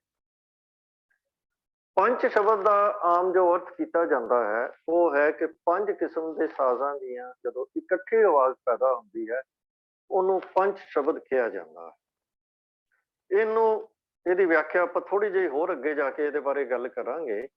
ਪਰ ਸਤਿਗੁਰੂ ਫਰਮਾ ਰਹੇ ਹਨ ਕਿ ਤਿਤ ਵਾਜੇ ਪੰਜ ਸ਼ਬਦ, ਭਾਵ ਪੰਜ ਕਿਸਮ ਦੀਆਂ ਆਵਾਜ਼ਾਂ ਜਿਹੜੀਆਂ ਕਿ ਸਭ ਤੋਂ ਉੱਚੀ ਅਵਸਥਾ ਦੀਆਂ ਲਖਾਇਕ ਮੰਨੀਆਂ ਗਈਆਂ ਹਨ, ਉਹ ਜਿਹੜੀਆਂ ਆਵਾਜ਼ਾਂ ਹਨ ਉਹ ਵੱਜਣੀਆਂ ਸ਼ੁਰੂ ਹੋ ਜਾਂਦੀਆਂ ਹਨ ਕਿੱਥੇ? ਤਿਤ ਘਰ ਸੁਭਾਗੈ, ਉਸ ਸੁਭਾਗੇ ਹਿਰਦੇ ਵਿੱਚ, ਜਿਹਦੇ ਵਿੱਚ ਤੂੰ ਇਹ ਸੱਤਿਆ ਪਾਈ ਹੈ ਕਿ ਉਹਨੂੰ ਇਹ, ਜਿਹਦੇ ਵਿੱਚ ਤੂੰ ਉਹਨੂੰ ਇਹ ਬਲ ਦਿੱਤਾ ਹੈ ਆਪ ਵਸ ਕੇ ਨਾਮ ਦੇ ਵਾਸੇ ਦੇ ਨਾਲ, ਕਿ ਜਿਹਦੇ ਨਾਲ ਉਹਨੂੰ ਇਹ ਅਵਸਥਾ ਪ੍ਰਾਪਤ ਹੋਵੇ ਕਿ ਉਹਦੀ ਆਨੰਦ ਦੀ ਅਵਸਥਾ ਬਣ ਜਾਵੇ, ਤੇ ਉਹਨੂੰ ਇਉਂ ਲੱਗੇ ਕਿ ਇਹ ਸਾਰੇ ਪੰਜ ਕਿਸਮ ਦੇ ਜਿਹੜੇ ਵਾਜੇ ਜਿਨ੍ਹਾਂ ਨੂੰ ਹੋਰ ਧਰਮਾਂ ਦੇ ਵਿੱਚ ਵੀ ਮੰਨਿਆ ਗਿਆ ਹੈ, ਉਹ ਸਾਰੇ ਮਨ ਦੇ ਅੰਦਰ ਆਨੰਦ ਦੀ ਅਵਸਥਾ ਦੇ ਪ੍ਰਤੀ ਆਵਾਜ਼ਾਂ ਆਣੀਆਂ ਸ਼ੁਰੂ ਹੋ ਗਈਆਂ। ਤਿਤ ਘਰ ਸੁਭਾਗਿਆ, ਭਾਵ ਉਹ ਭਾਗਾਂ ਵਾਲੇ ਹਿਰਦੇ ਵਿੱਚ ਜਿਹਦੇ ਤੇ ਤੂੰ ਕਿਰਪਾ ਕਰ ਦਿੱਤੀ ਹੈ। ਸਤਿਗੁਰੂ ਕਹਿੰਦੇ ਹਨ ਕਿ ਪੰਚ ਦੂਤ ਤੁਧ ਵਸ ਕੀਤੇ, ਕਾਲ ਕੰਟਕ ਮਾਰੇ। ਪੰਚ ਦੂਤ ਕਹਿੰਦੇ ਹਨ ਜਿਹੜੇ ਕਾਮਾਦਿਕ ਸਾਡੇ ਵੈਰੀ ਹਨ ਪੰਜ, ਤੇ ਜਦੋਂ ਇਹ ਆਨੰਦ ਦੀ ਅਵਸਥਾ ਉਸ ਨਾਮ ਦੇ ਸਾਡੇ ਜੀਵਨ ਦਾ ਆਧਾਰ ਬਣਨ ਦੇ ਕਰਕੇ ਪ੍ਰਾਪਤ ਹੋ ਗਈ, ਤਾਂ ਫਿਰ ਇਹ ਜਿਹੜੇ ਪੰਜ ਦੂਤ ਹਨ ਉਹ ਸਤਿਗੁਰੂ ਜੀ ਕਹਿੰਦੇ ਹਨ ਕਿ ਐਸੇ ਭਾਗਾਂ ਵਾਲੇ ਹਿਰਦੇ ਦੇ ਵਿੱਚ ਜਿਹੜੇ ਪੰਜ ਕਿਸਮਾਂ ਦੇ ਜਿਹੜੇ ਪੰਜੇ ਕਾਮਾਦਿਕ ਵੈਰੀ ਹਨ, ਹੇ ਪ੍ਰਭੂ ਤੂੰ ਉਹਨਾਂ ਨੂੰ ਕਾਬੂ ਕਰ ਦਿੰਦਾ ਹੈ, ਤੂੰ ਕਿਰਪਾ ਕਰ ਦਿੰਦਾ ਹੈ, ਤੇ ਇਹ ਸਾਰੇ ਕਾਬੂ ਦੇ ਵਿੱਚ ਆ ਜਾਂਦੇ ਹਨ। ਤੇ ਕਾਲ ਕੰਟਕ, ਕੰਟਕ ਦਾ ਅਰਥ ਹੁੰਦਾ ਹੈ ਕੰਡਾ, ਵੀ ਕਾਲ ਦਾ ਕੰਡਾ ਭਾਵ ਡਰਾਉਣਾ ਕਾਲ, ਜਿਹਦੇ ਤੋਂ ਸਾਨੂੰ ਹਰ ਵੇਲੇ ਡਰ ਲੱਗਿਆ ਰਹਿੰਦਾ ਹੈ, ਸਾਡੇ ਜੀਵਨ ਦਾ ਕੰਡਾ ਬਣਿਆ ਰਹਿੰਦਾ ਹੈ। ਤੋ ਸਤਿਗੁਰੂ ਕਹਿੰਦੇ ਹਨ ਕਿ ਇਹ ਜੋ ਕਾਮਾਦਿਕ ਪੰਜ ਦੂਤ ਹਨ, ਇਹ ਵੀ ਤੂੰ ਵਸ ਵਿੱਚ ਕਰਵਾ ਦਿੰਦਾ ਹੈ, ਤੇ ਇਹ ਜਿਹੜਾ ਡਰਾਉਣ ਵਾਲਾ ਕਾਲ ਹੈ ਮੌਤ, ਇਹ ਵੀ ਮਾਰਿਆ, ਭਾਵ ਇਹਦਾ ਡਰ ਵੀ ਦੂਰ ਕਰ। ਤੋ ਸਤਿਗੁਰੂ ਜੀ ਇਸ ਅਵਸਥਾ ਨੂੰ ਡਿਸਕ੍ਰਾਈਬ ਕਰ ਰਹੇ ਹਨ, ਜਿਸ ਅਵਸਥਾ ਦਾ ਆਰੰਭ ਉਹਨਾਂ ਨੇ ਵਾਜੇ ਪੰਜ ਸ਼ਬਦ ਦੇ ਨਾਲ ਸ਼ੁਰੂ ਕੀਤਾ ਹੈ। ਉਹਨੇ ਪੰਜ ਸ਼ਬਦਾਂ ਦਾ ਜੋ ਸਾਡਾ ਵਰਣਨ ਆਇਆ ਹੈ ਸਾਡੀ ਸਭਿਅਤਾ ਦੇ ਵਿੱਚ, ਸਾਡੇ ਧਰਮ ਦੇ ਵਿੱਚ, ਹਰ ਧਰਮ ਦੇ ਵਿੱਚ ਇਹਦੀ ਗੱਲ ਕੀਤੀ ਗਈ ਹੈ। ਇਹ ਅਸਲ ਦੇ ਵਿੱਚ ਸਤਿਗੁਰੂ ਜੀ ਦੇ ਹਰ ਥਾਂ ਦੇ ਉੱਤੇ ਇਹ ਆਪਣਾ ਅਸੂਲ ਵਰਤਿਆ ਹੈ ਕਿ ਉਹ ਸ਼ਬਦਾਵਲੀ ਤਾਂ ਜਿਹੜੀ ਪ੍ਰਚਲਿਤ ਹੈ ਉਹ ਵਰਤ ਲੈਂਦੇ ਹਨ, ਪਰ ਉਹਦੇ ਪਿੱਛੇ ਜੋ ਸਿਧਾਂਤ ਹੁੰਦੇ ਹਨ ਉਹ ਬਹੁਤ ਵਾਰੀ ਉਹ ਰੀਡਿਫਾਈਨ ਕਰ ਦਿੰਦੇ ਆ।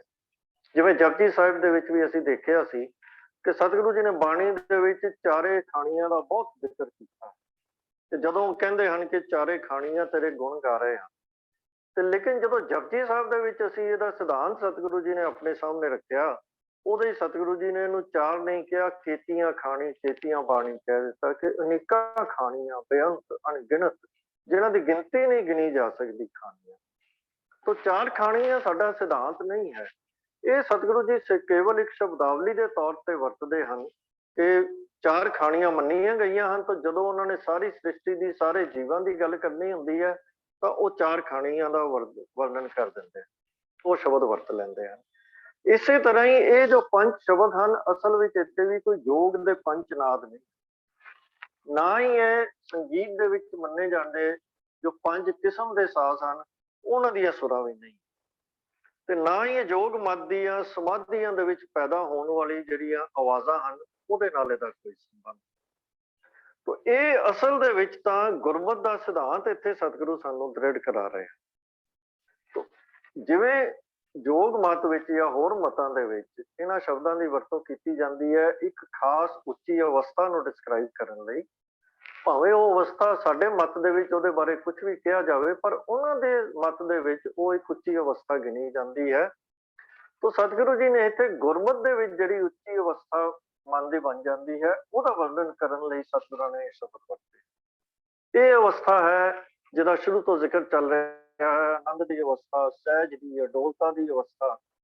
ਇਹਦੀ ਵਿਆਖਿਆ ਸਤਿਗੁਰੂ ਜੀ ਸਾਨੂੰ ਸ਼ੁਰੂ ਤੋਂ ਕਰਕੇ ਦੱਸਦੇ। ਇਹ ਇੱਕ ਯਥਾਰਥਕ ਅਵਸਥਾ ਹੈ ਜਿਹਦੇ ਵਿੱਚ ਮਨੁੱਖ ਦਾ ਪੂਰਨ ਖਿੜਾਓ ਤੇ ਆਨੰਦ ਦੀ ਅਵਸਥਾ ਦੀ ਪ੍ਰਾਪਤੀ ਹੋ ਜਾਂਦੀ ਹੈ। ਤੇ ਜਦੋਂ ਸਾਡੇ ਜੀਵਨ ਦੇ ਵਿੱਚ ਕਦੇ ਵੀ ਆਨੰਦ ਦੀ ਪ੍ਰਾਪਤੀ ਹੁੰਦੀ ਹੈ, ਸਾਨੂੰ ਅਤਿਅੰਤ ਖੁਸ਼ੀ, ਖਿੜਾਓ ਦੀ ਅਵਸਥਾ ਵਿੱਚ ਅਸੀਂ ਜਾਂਦੇ ਹਾਂ, ਤਾਂ ਇਹ ਮਨ ਦੀ ਇੱਕ ਸੰਗੀਤਕ ਅਵਸਥਾ ਹੁੰਦੀ ਹੈ। ਇਹ ਨਹੀਂ ਕਿ ਇਹਨੂੰ ਅਸੀਂ ਸੰਗੀਤ ਦੀਆਂ ਟਰਮਸ ਦੇ ਨਾਲ ਡਿਸਕ੍ਰਾਈਬ ਹੀ ਕਰਦੇ ਹਾਂ, ਇਹ ਅਵਸਥਾ ਹੀ ਸੰਗੀਤਕ ਹੁੰਦੀ ਹੈ। ਤੇ ਸਾਨੂੰ ਜਦੋਂ ਇਸ ਅਵਸਥਾ ਨੂੰ ਦੱਸਣਾ ਹੁੰਦਾ ਹੈ ਤੇ ਸਾਨੂੰ ਸੰਗੀਤ ਦੀ ਟੇਕ ਹੀ ਲੈਣੀ ਪੈਂਦੀ ਹੈ।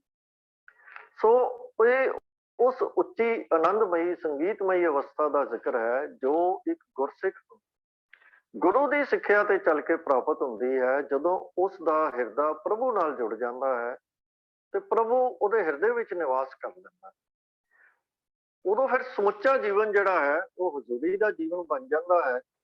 ਇਸੇ ਕਰਕੇ ਸਤਿਗੁਰੂ ਜੀ ਨੇ ਪਹਿਲੀ ਪੌੜੀ, ਇਸ ਤੋਂ ਪਹਿਲੀ ਪੌੜੀ ਜਿਹਦੀ ਆਪਾਂ ਵਿਚਾਰ ਕੀਤੀ ਹੈ, ਸਾਚਾ ਨਾਮ ਮੇਰਾ ਆਧਾਰੋ, ਸਤਿਗੁਰਾਂ ਨੇ ਸ਼ਬਦ ਵਰਤਿਆ ਸੀ ਕਿ ਮੇਰੇ ਸਮੁੱਚੇ ਜੀਵਨ ਦਾ ਆਧਾਰ ਹੀ ਹੁਣ ਹਰੀ ਦਾ ਨਾਮ ਬਣ ਗਿਆ।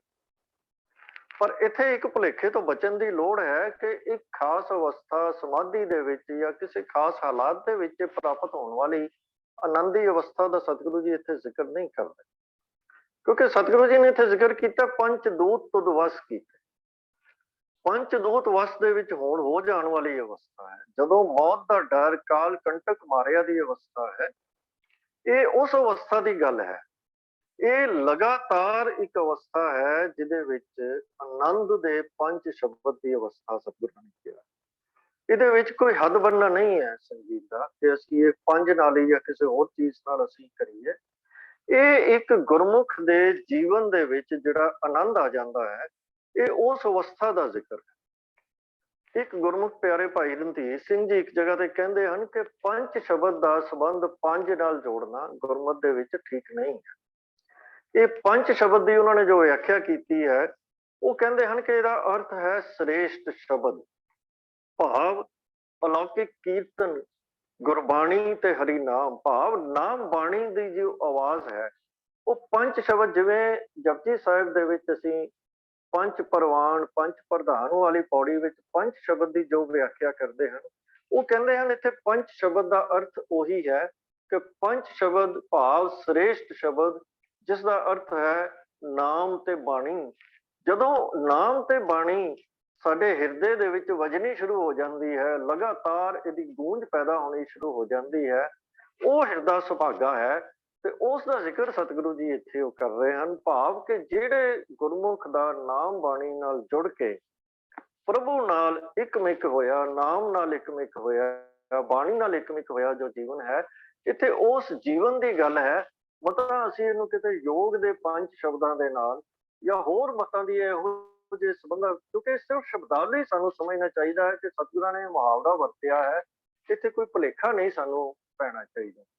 ਅੱਗੇ ਸਤਿਗੁਰੂ ਫਰਮਾਉਂਦੇ ਹਨ ਕਿ ਧੁਰ ਕਰਮ ਪਾਇਆ ਤੁਧ ਜਿਨ ਕੋ ਸੇ ਨਾਮ ਹਰ ਕੈ ਲਾਗੇ। ਧੁਰ ਭਾਵ ਧੁਰ ਤੋਂ, ਭਾਵ ਜਿਹਦੇ ਭਾਗਾਂ ਵਿੱਚ ਧੁਰ ਤੋਂ ਹੀ, ਆਰੰਭ ਤੋਂ ਹੀ ਅਕਾਲ ਪੁਰਖ ਨੇ ਇਹ ਕਰਮ ਭਾਵ ਮਿਹਰ ਦੇ ਨਾਲ ਇਹ ਪਾਇਆ ਹੈ, ਇਹ ਲਿਖ ਦਿੱਤਾ ਹੈ, ਉਹਨੂੰ ਬਖਸ਼ਿਸ਼ ਕਰ ਦਿੱਤੀ ਹੈ। ਧੁਰ ਕਰਮ ਪਾਇਆ ਤੁਧ ਜਿਨ ਕੋ, ਜਿਸ ਦੇ ਉੱਤੇ ਤੁਸੀਂ ਇਹ ਬਖਸ਼ਿਸ਼ ਕੀਤੀ ਹੈ, ਔਰ ਬਖਸ਼ਿਸ਼ ਕਰਕੇ ਧੁਰ ਤੋਂ ਹੀ ਉਹਦੇ ਕਰਮਾਂ ਦੇ ਵਿੱਚ ਇਹ ਗੱਲ ਲਿਖ ਦਿੱਤੀ ਹੈ, ਇਹ ਉਹਨੂੰ ਅਸੀਸ ਦੇ ਦਿੱਤੀ ਹੈ, ਉਹਦੇ ਤੇ ਬਖਸ਼ਿਸ਼ ਕਰ ਦਿੱਤੀ ਹੈ, ਸੇ ਨਾਮ ਹਰ ਕੈ ਲਾਗੇ। ਕੇਵਲ ਉਹ ਮਨੁੱਖ ਹੀ ਜਿਹੜੇ ਹਨ ਉਹ ਹਰੀ ਦੇ ਨਾਮ ਦੇ ਨਾਲ ਲੱਗਦੇ ਹਨ। ਤੇ ਸਤਿਗੁਰੂ ਕਹਿੰਦੇ ਹਨ ਕਿ ਕਹੈ ਨਾਨਕ ਤਹਿ ਸੁਖ ਹੋਆ ਤਿਤ ਘਰ ਅਨਹਦ ਹੋ, ਕਿ ਨਾਮ ਦੇ ਵਿੱਚ ਉਹ ਮਨੁੱਖ ਹੀ ਜੁੜਦੇ ਹਨ ਜਿਨ੍ਹਾਂ ਦੇ ਉੱਤੇ ਤੁਸੀਂ ਕਿਰਪਾ ਕੀਤੀ ਹੈ।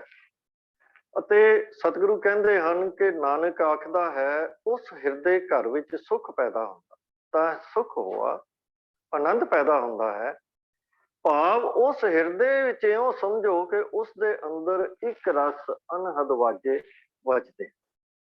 ਇਹ ਇੱਕ ਅਵਸਥਾ ਦਾ ਡਿਸਕ੍ਰਾਈਬ ਕੀਤਾ ਹੈ। ਦੂਜਾ ਸ਼ਬਦ ਸਤਿਗੁਰਾਂ ਨੇ ਇਸ ਪੌੜੀ ਦੇ ਵਿੱਚ ਵਰਤਿਆ ਹੈ ਅਨਹਦ। ਤੋ ਸਤਿਗੁਰੂ ਜੀ ਇੱਥੇ ਇਹਨਾਂ ਸ਼ਬਦਾਂ ਦੀ ਵਿਆਖਿਆ ਨਹੀਂ ਕਰ ਰਹੇ ਹਨ, ਇਹਨਾਂ ਸ਼ਬਦਾਂ ਦੇ ਵਿੱਚ ਸਾਨੂੰ ਨਹੀਂ ਉਲਝਣਾ ਚਾਹੀਦਾ। ਅਸਲ ਦੇ ਵਿੱਚ ਸਤਿਗੁਰੂ ਜੀ ਇੱਕ ਅਵਸਥਾ ਦੀ, ਨਾਮ ਨਾਲ ਜੁੜੇ ਹੋਏ ਮਨੁੱਖ ਦੀ ਅਵਸਥਾ ਦੀ, ਆਤਮਿਕ ਮਾਨਸਿਕ ਅਵਸਥਾ ਦੀ ਵਿਆਖਿਆ ਕਰ ਰਹੇ ਹਨ ਸਤਿਗੁਰੂ, ਕਿ ਜਿਨ੍ਹਾਂ ਦੇ ਭਾਗਾਂ ਦੇ ਵਿੱਚ ਤੂੰ ਪ੍ਰਭੂ ਦੇ ਨਾਮ ਨਾਲ, ਨਾਮ ਸਿਮਰਨ ਨਾਲ ਜੁੜਨ ਦਾ ਤੂੰ ਲੇਖ ਲਿਖ ਦਿੰਦਾ ਹੈ, ਉਹ ਪ੍ਰਭੂ ਦੇ ਨਾਮ ਦੇ ਨਾਲ ਜੁੜਦੇ ਹਨ। ਤੇ ਨਾਮ ਦੀ ਬਰਕਤ ਨਾਲ ਉਹਨਾਂ ਦਾ ਜੀਵਨ ਕੈਸਾ ਬਣ ਜਾਂਦਾ ਹੈ ਕਿ ਕਾਮ ਆਦਿਕ ਪੰਜੇ ਵੈਰੀ ਜਿਹੜੇ ਉਹ ਕਾਬੂ ਵਿੱਚ ਆ ਜਾਂਦੇ ਹਨ, ਉਹ ਉਸਦੇ ਉੱਤੇ ਆਪਣਾ ਜ਼ੋਰ ਨਹੀਂ ਚਲਾ ਸਕਦੇ, ਤੇ ਨਾ ਹੀ ਉਹਨੂੰ ਆਪਣੇ ਕਾਲ ਤੋਂ, ਮੌਤ ਤੋਂ ਡਰ ਲੱਗਦਾ ਹੈ। ਤਾਂ ਉਹਦਾ ਜੀਵਨ ਸੰਪੂਰਨ ਤੌਰ ਦੇ ਉੱਤੇ ਆਨੰਦ ਵਾਲਾ ਬਣ ਜਾਂਦਾ ਹੈ, ਜਿਸ ਅਵਸਥਾ ਨੂੰ ਸਤਿਗੁਰੂ ਜੀ ਨੇ ਅਨਹਦ ਸ਼ਬਦ ਦਾ, ਅਨਹਦ ਵਾਜੇ ਸਤਿਗੁਰੂ ਜੀ ਨੇ ਸ਼ਬਦ ਵਰਤੇ। ਹੁਣ ਇੱਥੇ ਅਨਹਦ ਸ਼ਬਦ ਦੇ ਬਾਰੇ ਵੀ ਥੋੜਾ ਜਿਹਾ ਸਮਝ ਲਈਏ ਕਿ ਅਨਹਤ ਦਾ ਜੋ ਲਿਟਰਲ ਮੀਨਿੰਗ ਹੈ ਉਹ ਇਹ ਹੈ ਕਿ ਆਮ ਤੌਰ ਤੇ ਆਵਾਜ਼ ਜੋ ਪੈਦਾ ਹੁੰਦੀ ਹੈ ਕੋਈ ਦੋ ਚੀਜ਼ਾਂ ਦੇ ਟਕਰਾਉਣ ਤੋਂ ਪੈਦਾ ਹੁੰਦੀ ਹੈ। ਮੈਂ ਬੋਲ ਰਿਹਾ ਹਾਂ, ਮੇਰੀ ਆਵਾਜ਼ ਵੀ ਹਵਾ ਦਾ ਮੇਰੀਆਂ ਵੋਕਲ ਕਾਰਡਸ ਦੇ ਨਾਲ ਜਦੋਂ ਟਕਰਾਉਂਦੀਆਂ ਹਨ ਤਾਂ ਇਹ ਆਵਾਜ਼ ਪੈਦਾ। ਤੋ ਸੰਸਾਰ ਦੀਆਂ, ਪ੍ਰਕਿਰਤੀ ਦੀਆਂ ਜੋ ਫਿਜ਼ੀਕਲ ਤਰੀਕੇ ਨਾਲ ਪੈਦਾ ਹੋਈਆਂ ਜਿੰਨੀਆਂ ਵੀ ਆਵਾਜ਼ਾਂ ਹਨ ਉਹ ਸਾਰੀਆਂ ਹੀ ਦੋ ਚੀਜ਼ਾਂ ਦੇ ਟਕਰਾਉਣ ਤੋਂ ਬਣਦੀਆਂ ਹਨ, ਚਾਹੇ ਕੋਈ ਵੀ ਦੋ ਚੀਜ਼ਾਂ। ਇੱਥੇ ਅਨਹਦ ਦਾ ਅਰਥ ਹੈ ਕਿ ਜਿਹੜਾ ਬਿਨਾਂ ਚੋਟ ਤੇ ਪੈਦਾ ਹੋਇਆ। ਇਹ ਵੀ ਜੋ ਸ਼ਬਦ ਸਤਿਗੁਰੂ ਜੀ ਨੇ ਲਿਆ ਹੈ ਇਹ ਦੂਜੇ ਮਤਾਂ ਤੋਂ ਹੀ ਲਿਆ ਹੈ, ਤੇ ਇਸ ਦਾ ਅਰਥ ਵੀ ਹੈ, ਉਹ ਅਨਹਦ ਦਾ ਅਰਥ ਲੈਂਦੇ ਹਨ ਕਿ ਉਹ ਸੰਗੀਤ ਜਿਸ ਦਾ ਕੋਈ ਆਦ ਅੰਤ ਨਹੀਂ। ਕਿਉਂਕਿ ਜਦੋਂ ਅਸੀਂ ਦੋ ਚੀਜ਼ਾਂ ਟਕਰਾਉਂਦੀਆਂ ਹਨ ਆਵਾਜ਼ ਪੈਦਾ ਹੁੰਦੀ ਹੈ, ਤਾਂ ਆਵਾਜ਼ ਦੇ ਸ਼ੁਰੂ ਹੋਣ ਦਾ ਵੀ ਇੱਕ ਮੂਮੈਂਟ ਹੁੰਦਾ ਹੈ, ਤੇ ਹੌਲੀ ਹੌਲੀ ਸਮਾਂ ਥੋੜਾ ਜਿਹਾ ਲੰਘਦਾ ਹੈ ਤੇ ਉਹ ਆਵਾਜ਼ ਖਤਮ ਵੀ ਹੋ ਜਾਂਦੀ। ਭਾਵ ਉਹਦਾ ਆਦ ਵੀ ਹੈ, ਅੰਤ ਵੀ ਹੈ। ਪਰ ਉਹ ਕਹਿੰਦੇ ਹਨ ਕਿ ਇਹ ਅਨਹਦ ਸ਼ਬਦ, ਅਨਹਦ ਦਾ ਜਿਹੜਾ ਸੰਗੀਤ ਹੈ ਉਹ ਐਸਾ ਹੁੰਦਾ ਹੈ ਜਿਹਦਾ ਆਦ ਤੇ ਅੰਤ ਨਹੀਂ ਹੁੰਦਾ, ਇਹ ਲਗਾਤਾਰ ਚੱਲਣ ਵਾਲਾ ਸੰਗੀਤ ਹੈ। ਤੋ ਸਤਿਗੁਰੂ ਜੀ ਨੇ ਇਹਨੂੰ ਅਨਹਦ ਵਾਜੇ, ਇੱਕ ਲਗਾਤਾਰ ਸੰਗੀਤ ਦੀ ਗੱਲ ਜਦੋਂ ਕੀਤੀ ਹੈ, ਇਹ ਉਸ ਆਨੰਦ ਦੀ ਅਵਸਥਾ ਦੀ ਗੱਲ ਕੀਤੀ ਹੈ ਜਿਹਦਾ ਕੋਈ ਆਦ ਅੰਤ ਨਹੀਂ। ਮਤਲਬ ਕਿ ਜਦੋਂ ਇਹ ਆਨੰਦ ਦੀ ਅਵਸਥਾ ਗੁਰਮੁਖ ਨੂੰ ਪ੍ਰਾਪਤ ਹੋ ਜਾਂਦੀ ਹੈ ਤਾਂ ਫਿਰ ਇਹ ਲਗਾਤਾਰ ਚੱਲਦੀ ਹੈ, ਇਹਦੇ ਵਿੱਚ ਕੋਈ ਟੋਟਾ ਨਹੀਂ ਆਉਂਦਾ, ਇਹ ਕਿਤੇ ਜਾ ਕੇ ਰੁਕਦੀ ਨਹੀਂ ਹੈ। ਇਹ ਵੀ ਸਤਿਗੁਰੂ ਜੀ ਨੇ ਸ਼ਬਦਾਵਲੀ ਵਰਤੀ ਹੈ, ਇਹਦਾ ਵੀ ਸਾਨੂੰ ਜੋਗ ਮਤ ਦੇ ਅਰਥਾਂ ਦੇ ਨਾਲ ਜਾਂ ਹੋਰ ਮਤਾਂ ਦੇ ਅਰਥਾਂ ਦੇ ਨਾਲ ਸਾਨੂੰ ਉਲਝਣਾ ਨਹੀਂ ਚਾਹੀਦਾ, ਕਿਉਂਕਿ ਅਸੀਂ ਸਤਿਗੁਰੂ ਜੀ ਦਾ ਜੋ ਮੈਸੇਜ ਹੈ ਬਾਣੀ ਦੇ ਵਿੱਚ ਅਸੀਂ ਉਹਦੇ ਤੋਂ ਉਖੜ ਜਾਵਾਂਗੇ, ਫਿਰ ਉਹ ਸਾਨੂੰ ਸਮਝ ਦੇ ਵਿੱਚ ਨਹੀਂ ਆਵੇਗਾ।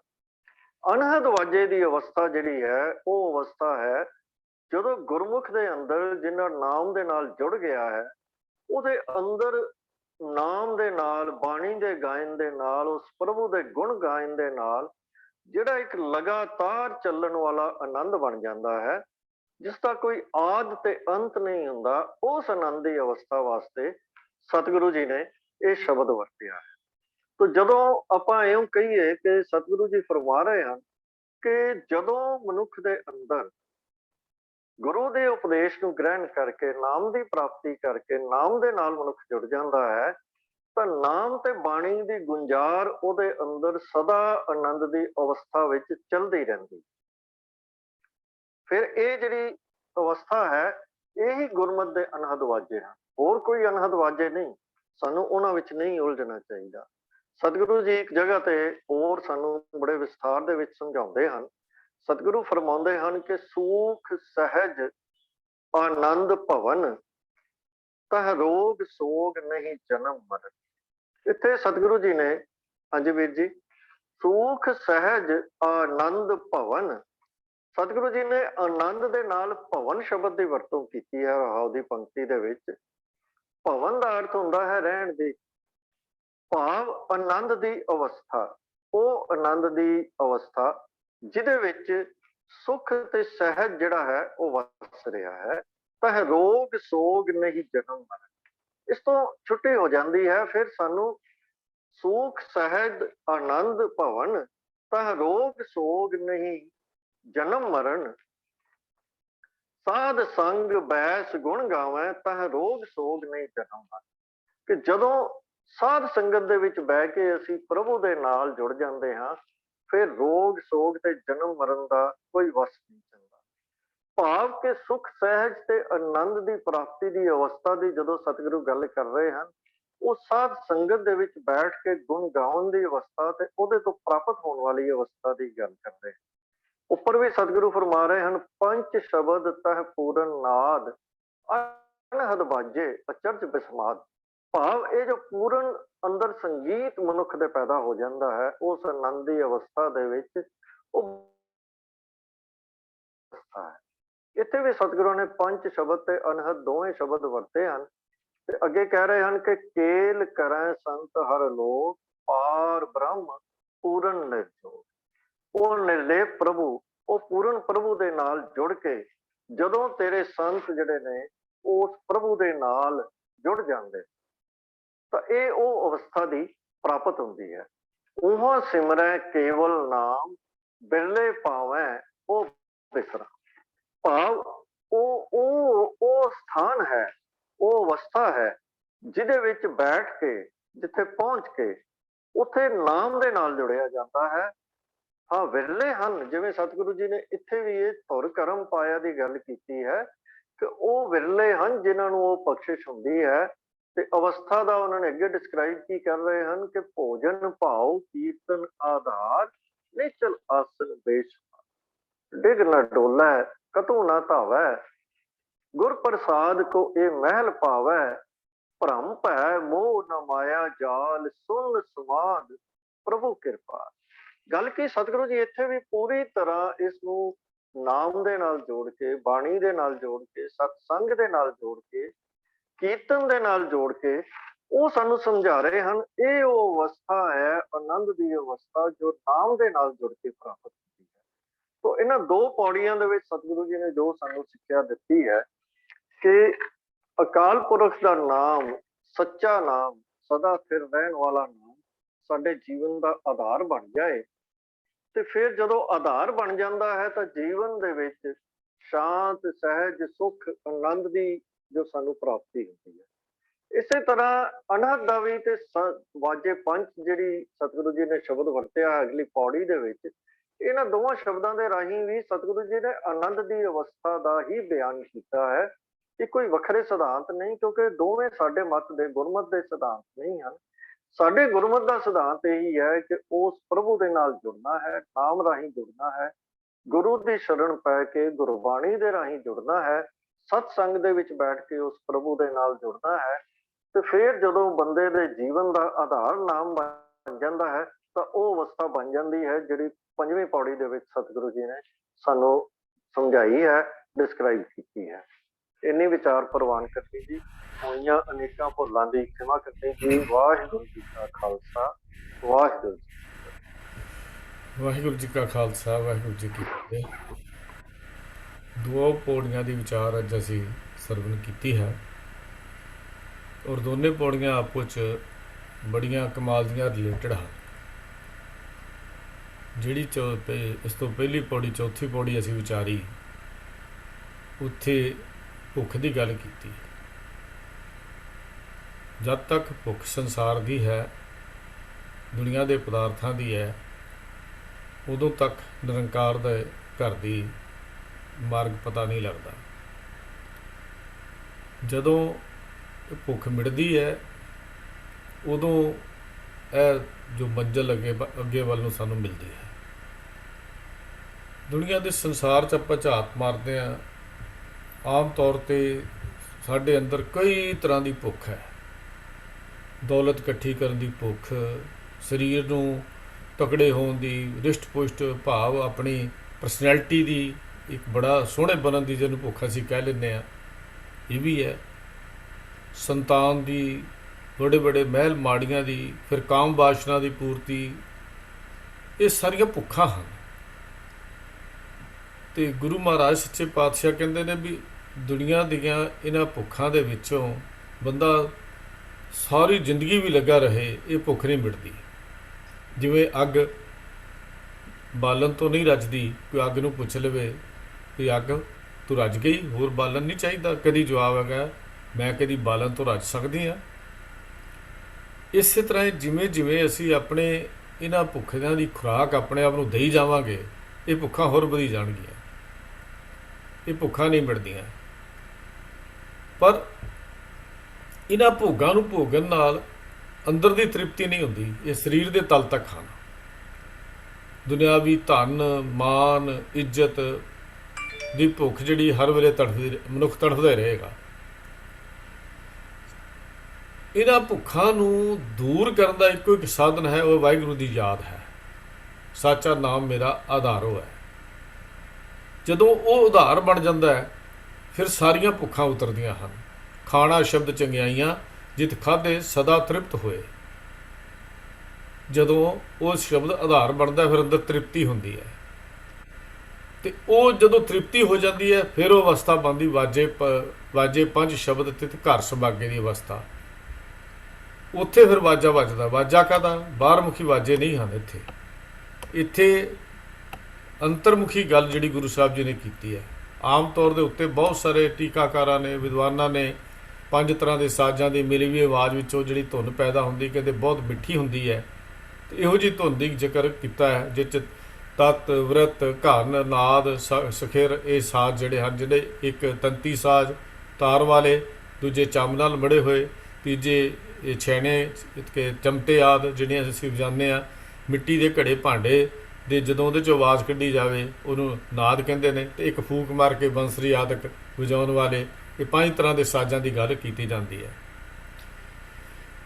ਪਰ ਰੱਬੀ ਮਾਰਗ 'ਤੇ ਚੱਲਣ ਵਾਲੇ ਜਿਹੜੇ ਮਨੁੱਖ ਨੇ, ਉਹ ਬਾਹਰਮੁਖੀ ਵਾਜਿਆਂ ਦਾ ਵੱਜਣਾ ਉਹਨਾਂ ਲਈ ਇੱਕ ਆਮ ਜਿਹੀ ਗੱਲ ਹੈ। ਉਹ ਇਹਨਾਂ ਵਾਜਿਆਂ ਦੀ ਪਰਵਾਹ ਨਹੀਂ ਕਰਦੇ। ਉੱਥੇ ਜਦੋਂ ਗੁਰੂ ਪਾਤਸ਼ਾਹ ਜੀ ਦੀ ਬਾਣੀ ਅਸੀਂ ਪੜ੍ਹਦੇ ਹਾਂ, ਵਿਚਾਰਦੇ ਹਾਂ, ਭਾਈ ਗੁਰਦਾਸ ਜੀ ਵੀ ਇਸ ਗੱਲ ਦੀ ਪੁਸ਼ਟੀ ਕਰਦੇ ਹਨ। ਆਏ ਸੰਤ ਪ੍ਰਾਹੁਣੇ ਕੀਰਤਨ ਹੋਆ ਰੈਣ ਸਬਾਈ। ਹੁਣ ਉੱਥੇ ਕੋਈ ਵਾਜੇ ਵਜਾਉਣ ਦੀ ਗੱਲ ਨਹੀਂ ਕੀਤੀ, ਨਾ ਹੀ ਕੋਈ ਸਿਰ ਮਾਰਨ ਦੀ ਗੱਲ ਕੀਤੀ ਹੈ, ਨਾ ਸਿਰ ਹਿਲਾਉਣ ਦੀ ਗੱਲ ਕੀਤੀ ਹੈ। ਉੱਥੇ ਕੀਰਤਨ ਕੀਤਾ ਨਹੀਂ ਹੈ, ਕੀਰਤਨ ਹੋਆ ਹੈ। ਹੋਆ ਕੀ ਹੋ ਰਿਹਾ? ਹੁਣ ਲਗਾਤਾਰ ਉਹਦਾ ਕੀਰਤਨ ਦਾ ਆਨੰਦ ਅੰਦਰ ਵਾਜੇ ਵੱਜ ਰਿਹਾ। ਉਹ ਹੈ ਕੀਰਤਨ ਹੋਆ ਰਹਿਣ ਸਬਾਈ ਦਾ ਅਰਥ ਕੀ ਹੈ? ਇਹੋ ਹੀ ਹੈ ਵੀ ਹੁਣ ਲਗਾਤਾਰ ਰਸ ਹੈ, ਉਹ ਰਸ ਟੁੱਟਦਾ ਨਹੀਂ ਹੈ। ਕਈ ਵਾਰੀ ਬੰਦਾ 5 ਸ਼ਬਦਾਂ ਦੀ ਗੱਲ ਸੁਣ ਕੇ ਦੂਜੇ ਮਤਾਂ ਦੇ ਵਿੱਚ ਫਸ ਜਾਂਦਾ, ਭੁਲੇਖੇ 'ਚ ਪੈ ਜਾਂਦਾ ਹੈ, ਔਰ ਇਸ ਭੁਲੇਖੇ ਦੇ ਵਿੱਚ ਹੀ ਉਹਦੀ ਜ਼ਿੰਦਗੀ ਜਿਹੜੀ ਆ ਨਿਕਲ ਜਾਂਦੀ ਹੈ। ਅਤੇ ਉਹ ਜਪ, ਤਪ, ਸੰਜਮ, ਜੋਗੀ ਮਤ, ਦੂਜੇ ਮਤ, ਕੋਈ ਤ੍ਰਿਕੁਟੀ ਦੀ ਗੱਲ ਕਰਦਾ ਹੈ। ਜੋਗੀ ਮਤ ਵਾਲੇ ਕਹਿੰਦੇ ਨੇ ਮੱਥੇ ਦੇ ਵਿੱਚੋਂ ਆਵਾਜ਼ ਪੈਦਾ ਹੋ ਜਾਂਦੀ ਹੈ। ਦੂਸਰੇ ਇੱਕ ਵੱਡਾ ਸਾਰਾ ਸੈਕਟ ਬਿਆਸ ਵਾਲਾ, ਉਹ ਕਹਿੰਦਾ ਤ੍ਰਿਕੁਟੀ ਖੁੱਲ੍ਹਦੀ ਹੈ, ਉੱਥੇ ਆਵਾਜ਼ ਆਉਂਦੀ ਹੈ। ਫਿਰ ਕਈ ਕੰਨਾਂ ਨੂੰ ਬੰਦ ਕਰਕੇ ਆਪਣੇ ਕੰਨਾਂ 'ਚ ਉਂਗਲਾਂ ਦੇ ਕੇ ਬੈਠ ਜਾਂਦੇ, ਘੂੰ ਦੀ ਆਵਾਜ਼ ਕੱਢਦੇ ਆ, ਉਹਨਾਂ ਨੂੰ ਅਨਹਦ ਸ਼ਬਦ ਵਾਲੀ ਧੁਨੀ ਕਹਿੰਦੇ ਨੇ। ਇਹ ਸਾਰਾ ਸਾਡੀ ਨਾ ਸਮਝੀ ਹੈ। ਪੰਜ ਸ਼ਬਦਾਂ ਦਾ ਜਿਹੜਾ ਨਾਦ ਗੁਰੂ ਪਾਤਸ਼ਾਹ ਜੀ ਨੇ ਗੁਰਬਾਣੀ 'ਚ ਗੱਲ ਕੀਤਾ, ਉਹ ਤਾਂ ਗੁਰੂ ਤੋਂ ਮਿਲਦਾ ਹੈ। ਘਰ ਮੈਂ ਘਰ ਦਿਖਾਏ ਦੇ, ਸੋ ਸਤਿਗੁਰ ਪੁਰਖ ਸੁਜਾਨ। ਪੰਜ ਸ਼ਬਦ ਧੁਨ ਘਾਰ ਧੁਨ, ਤਹਿ ਬਾਜੇ ਸ਼ਬਦ ਨਿਸ਼ਾਨ। ਦੀਪ ਲੋ ਪਤਾਲ ਤੇ ਖੰਡ ਮੰਡਲ ਹੈਰਾਨ, ਤਾਰ ਘੋਰ ਬਜਿੱਤਰ ਤੈ ਸਾਜ ਤਖਤ ਸੁਲਤਾਨ। ਇਹ ਜ਼ਿਕਰ ਗੁਰੂ ਪਾਤਸ਼ਾਹ ਬਾਣੀ 'ਚ ਕਰਦੇ ਆ। ਗੁਰਬਾਣੀ ਇੱਕ ਅਥਾਹ ਸਮੁੰਦਰ ਹੈ, ਇਹ ਅਥਾਹ ਸਮੁੰਦਰ ਹੈ, ਔਰ ਇਹਦੇ ਵਿੱਚ ਨਾਮ ਰੂਪੀ ਅਨੇਕਾਂ ਹੀ ਇਹ ਸਾਜ ਹੀਰੇ ਪੰਨੇ ਜਵਾਹਰਾਤ ਸਾਡੇ ਭਰੇ ਹੋਏ ਹਨ। ਮਰਜੀਵੜੇ ਬਣ ਕੇ ਚੁੱਭੀਆਂ ਮਾਰ ਕੇ ਉਹੀ ਰਤਨ ਪਦਾਰਥ ਲੱਭ ਸਕਦਾ ਜਿਹੜਾ ਮਰਜੀਵੜਾ ਬਣਦਾ ਹੈ, ਮਿਹਨਤ ਕਰਦਾ ਹੈ। ਪਰਮ ਪਦਵੀ ਮਹਾਨੰਦ ਬਾਜੇ ਪੰਚ ਦੀ ਅਵਸਥਾ 'ਤੇ ਆਮ ਬੰਦਾ ਨਹੀਂ ਪਹੁੰਚਦਾ। ਕਿਉਂ ਨਹੀਂ ਪਹੁੰਚਦਾ? ਮਿਹਨਤ ਕਰਨੀ ਪੈਂਦੀ ਹੈ, ਜੀਵਨ ਨੂੰ ਗੁਰੂ ਦੇ ਸਪੁਰਦ ਕਰਨਾ ਪੈਂਦਾ ਹੈ, ਗੁਰੂ ਅਨੁਸਾਰੀ ਬਣਨਾ ਪੈਂਦਾ ਹੈ। ਸੱਚਾ ਨਾਮ ਮੇਰਾ ਆਧਾਰ ਸੱਚੇ ਨਾਮ ਦਾ ਬਣਨਾ ਪੈਂਦਾ ਹੈ। ਦੁਨੀਆ ਦੇ ਮੋਹ ਮਮਤਾ ਤੋਂ ਉੱਪਰ ਉੱਠਣਾ ਪੈਂਦਾ ਹੈ। ਤੋ ਜਿਹੜੇ ਇਹ ਕਰਦੇ ਨੇ ਗੁਰਮਤਿ ਨੇ ਉਹਨਾਂ ਨੂੰ ਗੁਰਮੁਖ ਕਿਹਾ। ਗੁਰਮਤਿ ਨੇ ਹੋਰ ਗੁਰਮੁਖ ਦੀ ਉਪਾਧੀ ਕਿਸੇ ਖਾਸ ਪਦਵੀ ਲਿਬਾਸ ਨੂੰ ਨਹੀਂ ਦਿੱਤੀ। ਜਿਨ੍ਹਾਂ ਨੇ ਇਹ ਸਾਰੀ ਭੁੱਖ ਨੂੰ ਮਿਟਾ ਦਿੱਤੀ, ਉਹਨਾਂ ਨੂੰ ਗੁਰਮਤਿ ਨੇ ਗੁਰਮੁਖ ਕਹਿ ਦਿੱਤਾ ਵੀ ਇਹ ਗੁਰਮੁਖ ਜਨ ਹਨ। ਐਸੇ ਗੁਰਮੁਖ ਦੀ ਗੱਲ ਗੁਰਬਾਣੀ ਦੇ ਵਿੱਚ ਕੀਤੀ ਗਈ ਹੈ। ਤਾਂ ਗੁਰੂ ਸਾਹਿਬ ਜੀ ਨੇ, ਸੱਚੇ ਪਾਤਸ਼ਾਹ ਜੀ ਨੇ ਜਿਹੜੀ ਗੱਲ ਸਾਨੂੰ ਕੀਤੀ ਹੈ ਵੀ ਇੱਥੇ ਜਿਹੜਾ ਵਾਜੇ ਪੰਚ ਕਦੋਂ ਹੁੰਦੇ? ਜਦੋਂ ਭੁੱਖ ਮਿਟਦੀ ਹੈ। ਜਦ ਤੱਕ ਭੁੱਖ ਹੈ ਉਦੋਂ ਤੱਕ ਇਹ ਵਾਜਾ ਨਹੀਂ ਵੱਜਦਾ, ਆਨੰਦ ਨਹੀਂ ਆਉਂਦਾ। ਆਨੰਦ ਦੀ ਅਵਸਥਾ, ਸਹਿਜ ਦੀ ਅਵਸਥਾ, ਵਾਜੇ ਵੱਜਣ ਦੀ ਅਵਸਥਾ ਇੱਕੋ ਚੀਜ਼ ਹੈ। ਜਦੋਂ ਕਾਮ ਕ੍ਰੋਧ ਲੋਭ ਮੋਹ ਹੰਕਾਰ ਪੰਜੇ ਦੂਤ ਵਸ ਵਿੱਚ ਹੋ ਜਾਂਦੇ ਹਨ, ਜਦੋਂ ਨਾਮ ਅਭਿਆਸੀ ਮਨੁੱਖ ਭਾਵ ਵਾਹਿਗੁਰੂ ਦੀ ਯਾਦ ਵਿੱਚ ਜੁਖਣ ਵਾਲਾ ਸਤ ਸੰਗਤ ਰੂਪੀ ਸਰੋਵਰ ਵਿੱਚ ਬੈਠ ਕੇ ਲਗਾਤਾਰ ਇੱਕ ਨਾਮ ਰੁੱਦੇ ਇੱਕ ਵਾਹਿਗੁਰੂ ਦੀ ਯਾਦ ਦੇ ਵਿੱਚ ਜੁੜਿਆ ਰਹਿੰਦਾ ਹੈ, ਤੇ ਫਿਰ ਕਿਰਪਾ ਵਾਹਿਗੁਰੂ ਦੀ ਹੁੰਦੀ, ਇੱਕ ਨਾਮ ਦੀ ਵਰਖਾ ਹੁੰਦੀ ਹੈ। ਉਹਨੂੰ ਕਹਿੰਦੇ ਨਾਮ ਦੀ ਵਰਖਾ। ਉਹ ਨਾਮ ਕੋ ਇਸ ਤਰ੍ਹਾਂ ਨਹੀਂ ਉੱਤੋਂ ਮੀਂਹ ਅਸਮਾਨ ਤੋਂ ਮੀਂਹ ਵੀ ਡਿੱਗ ਪੈਂਦਾ।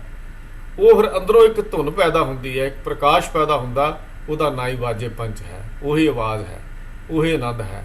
ਉੱਥੇ ਸਹਿਜ ਹੈ, ਉੱਥੇ ਨਾ ਤਿਸ ਭੁੱਖ ਨਾ ਨੀਂਦ ਨਾ ਖਾਣਾ ਸੋਵਨਾ, ਗੋਲਾ ਮੁੱਲ ਖਰੀਦ ਨਾ ਕਾਰੇ ਜੋਵਨਾ। ਉਹ ਇਸ ਅਵਸਥਾ 'ਤੇ ਜਾ ਕੇ ਪਹੁੰਚ ਜਾਂਦਾ ਹੈ। ਤਾਂ ਇਹ ਇੱਕ ਐਸੀ ਅਵਸਥਾ ਹੈ ਜਿਹੜੀ ਮਿਹਨਤ ਹੈ, ਜਿਹੜੀ ਅੰਦਰੋਂ ਪੈਦਾ ਹੁੰਦੀ ਹੈ। ਇਹੋ ਹੀ ਆਨੰਦ ਹੈ ਜੋ ਗੁਰੂ ਜੀ ਨੇ ਜਿਹਦਾ ਜ਼ਿਕਰ ਕੀਤਾ। ਇਹੋ ਹੀ ਅਵਸਥਾ ਹੈ ਜਿਹਨੂੰ ਅਸੀਂ ਸ਼ਬਦਾਂ ਨਾਲ ਬਿਆਨ ਕਰਕੇ ਨਹੀਂ ਦੱਸ ਸਕਦੇ ਵੀ ਇਹ ਕੀ ਹੁੰਦਾ ਹੈ। ਇਹ ਇੱਕ ਵਰਣਾਤਮਕ ਹੁੰਦੀ ਚੀਜ਼ ਤੇ ਇੱਕ ਮਹਿਸੂਸ ਕਰਨ ਵਾਲੀ ਹੁੰਦੀ। ਵਰਣਾਤਮਕ ਹੁੰਦੀ ਜਿਹੜੀ ਬੋਲਾਂ ਨਾਲ ਬੋਲਣਾ, ਜਦੋਂ ਸ਼ੁਰੂਆਤ ਹੁੰਦੀ ਹੈ ਵਰਣਾਤਮਕ ਤੋਂ ਹੁੰਦੀ ਹੈ, ਬੋਲ ਕੇ ਹੁੰਦੀ ਹੈ। ਲੇਕਿਨ ਜਦੋਂ ਅਸੀਂ ਉੱਥੇ ਪਹੁੰਚ ਜਾਂਦੇ ਹਾਂ ਫਿਰ ਉਹ ਕਹਿੰਦਾ ਰਸ ਮਾਣਿਆ ਜਾ ਸਕਦਾ। ਇਹ ਗੁੰਗੇ ਦੀ ਮਠਿਆਈ ਹੈ, ਇਹਨੂੰ ਬੋਲ ਕੇ ਸੁਣਾਇਆ ਨਹੀਂ ਜਾ ਸਕਦਾ, ਇਹਨੂੰ ਦੱਸਿਆ ਨਹੀਂ ਜਾ ਸਕਦਾ। ਇਹ ਰਸ ਇੱਕ ਐਸਾ ਹੈ ਜਿਹਨੇ ਚਾਖਿਆ ਉਹੀ ਜਾਣਦਾ ਹੈ। ਸੋ ਉਹੀ ਜਾਣਦਾ ਹੈ ਵੀ ਇਹਦੇ ਰਸ ਦਾ ਆਨੰਦ ਕੀ ਹੈ। ਤਾਂ ਇਸ ਅਵਸਥਾ 'ਤੇ ਪਹੁੰਚਣ ਲਈ ਗੁਰੂ ਅਨੁਸਾਰ ਹੀ ਹੋਣਾ ਪੈਂਦਾ। ਗੁਰੂ ਅਨੁਸਾਰ ਆਪਣੇ ਜੀਵਨ ਨੂੰ ਅਰਪਣ ਕਰਨਾ ਪੈਂਦਾ, ਔਰ ਗੁਰੂ ਨੂੰ ਆਪਣੇ ਜੀਵਨ ਦਾ ਤਨ ਮਨ ਧਨ ਸਭ ਸੌਂਪ ਗੁਰ ਕੋ ਹੁਕਮ ਮੰਨੇ ਪਾਈਏ ਦੇ, ਤਾਂ ਇਹ ਆਨੰਦ 'ਤੇ ਜਾ ਕੇ ਇਨਸਾਨ ਪਹੁੰਚਦਾ ਹੈ। ਗੁਰੂ ਕਿਰਪਾ ਕਰੇ ਸਾਡੇ ਅੰਦਰ ਵੀ ਕੁਝ ਇਹੋ ਜਿਹੇ ਵਿਚਾਰ ਬਣ ਜਾਣ। ਅਸੀਂ ਯਤਨ ਕਰੀਏ ਵੀ ਜਿੱਥੇ ਸੁਣਦੇ ਹਾਂ, ਪੜ੍ਹਦੇ ਹਾਂ, ਵਿਚਾਰਦੇ ਹਾਂ, ਇੱਕ ਉਦਮ ਉਪਰਾਲਾ ਵੀ ਕਰੀਏ ਵੀ ਸਹਿਜ ਵਿੱਚ ਆਉਣ ਦਾ, ਵੀ ਵਾਹਿਗੁਰੂ ਸਾਨੂੰ ਵੀ ਸਹਿਜ ਬਖਸ਼ੇ, ਅਸੀਂ ਵੀ ਆਪਣਾ ਲੋਕ ਪ੍ਰਲੋਕ ਸੁਹੇਲਾ ਕਰੀਏ ਜੀ। ਬਹੁਤ ਬਹੁਤ ਧੰਨਵਾਦ ਵੀਰ ਪ੍ਰਭ ਕੀਰਤਨ ਸਿੰਘ ਜੀ। ਤੇ ਮੈਂ ਬੇਨਤੀ ਕਰ ਰਿਹਾ ਹਾਂ ਵੀਰ ਰਾਜਾ ਸਿੰਘ ਜੀ ਨੂੰ ਜੀ। ਵਾਹਿਗੁਰੂ ਜੀ ਕਾ ਖਾਲਸਾ, ਵਾਹਿਗੁਰੂ ਜੀ ਕੀ ਫਤਿਹ।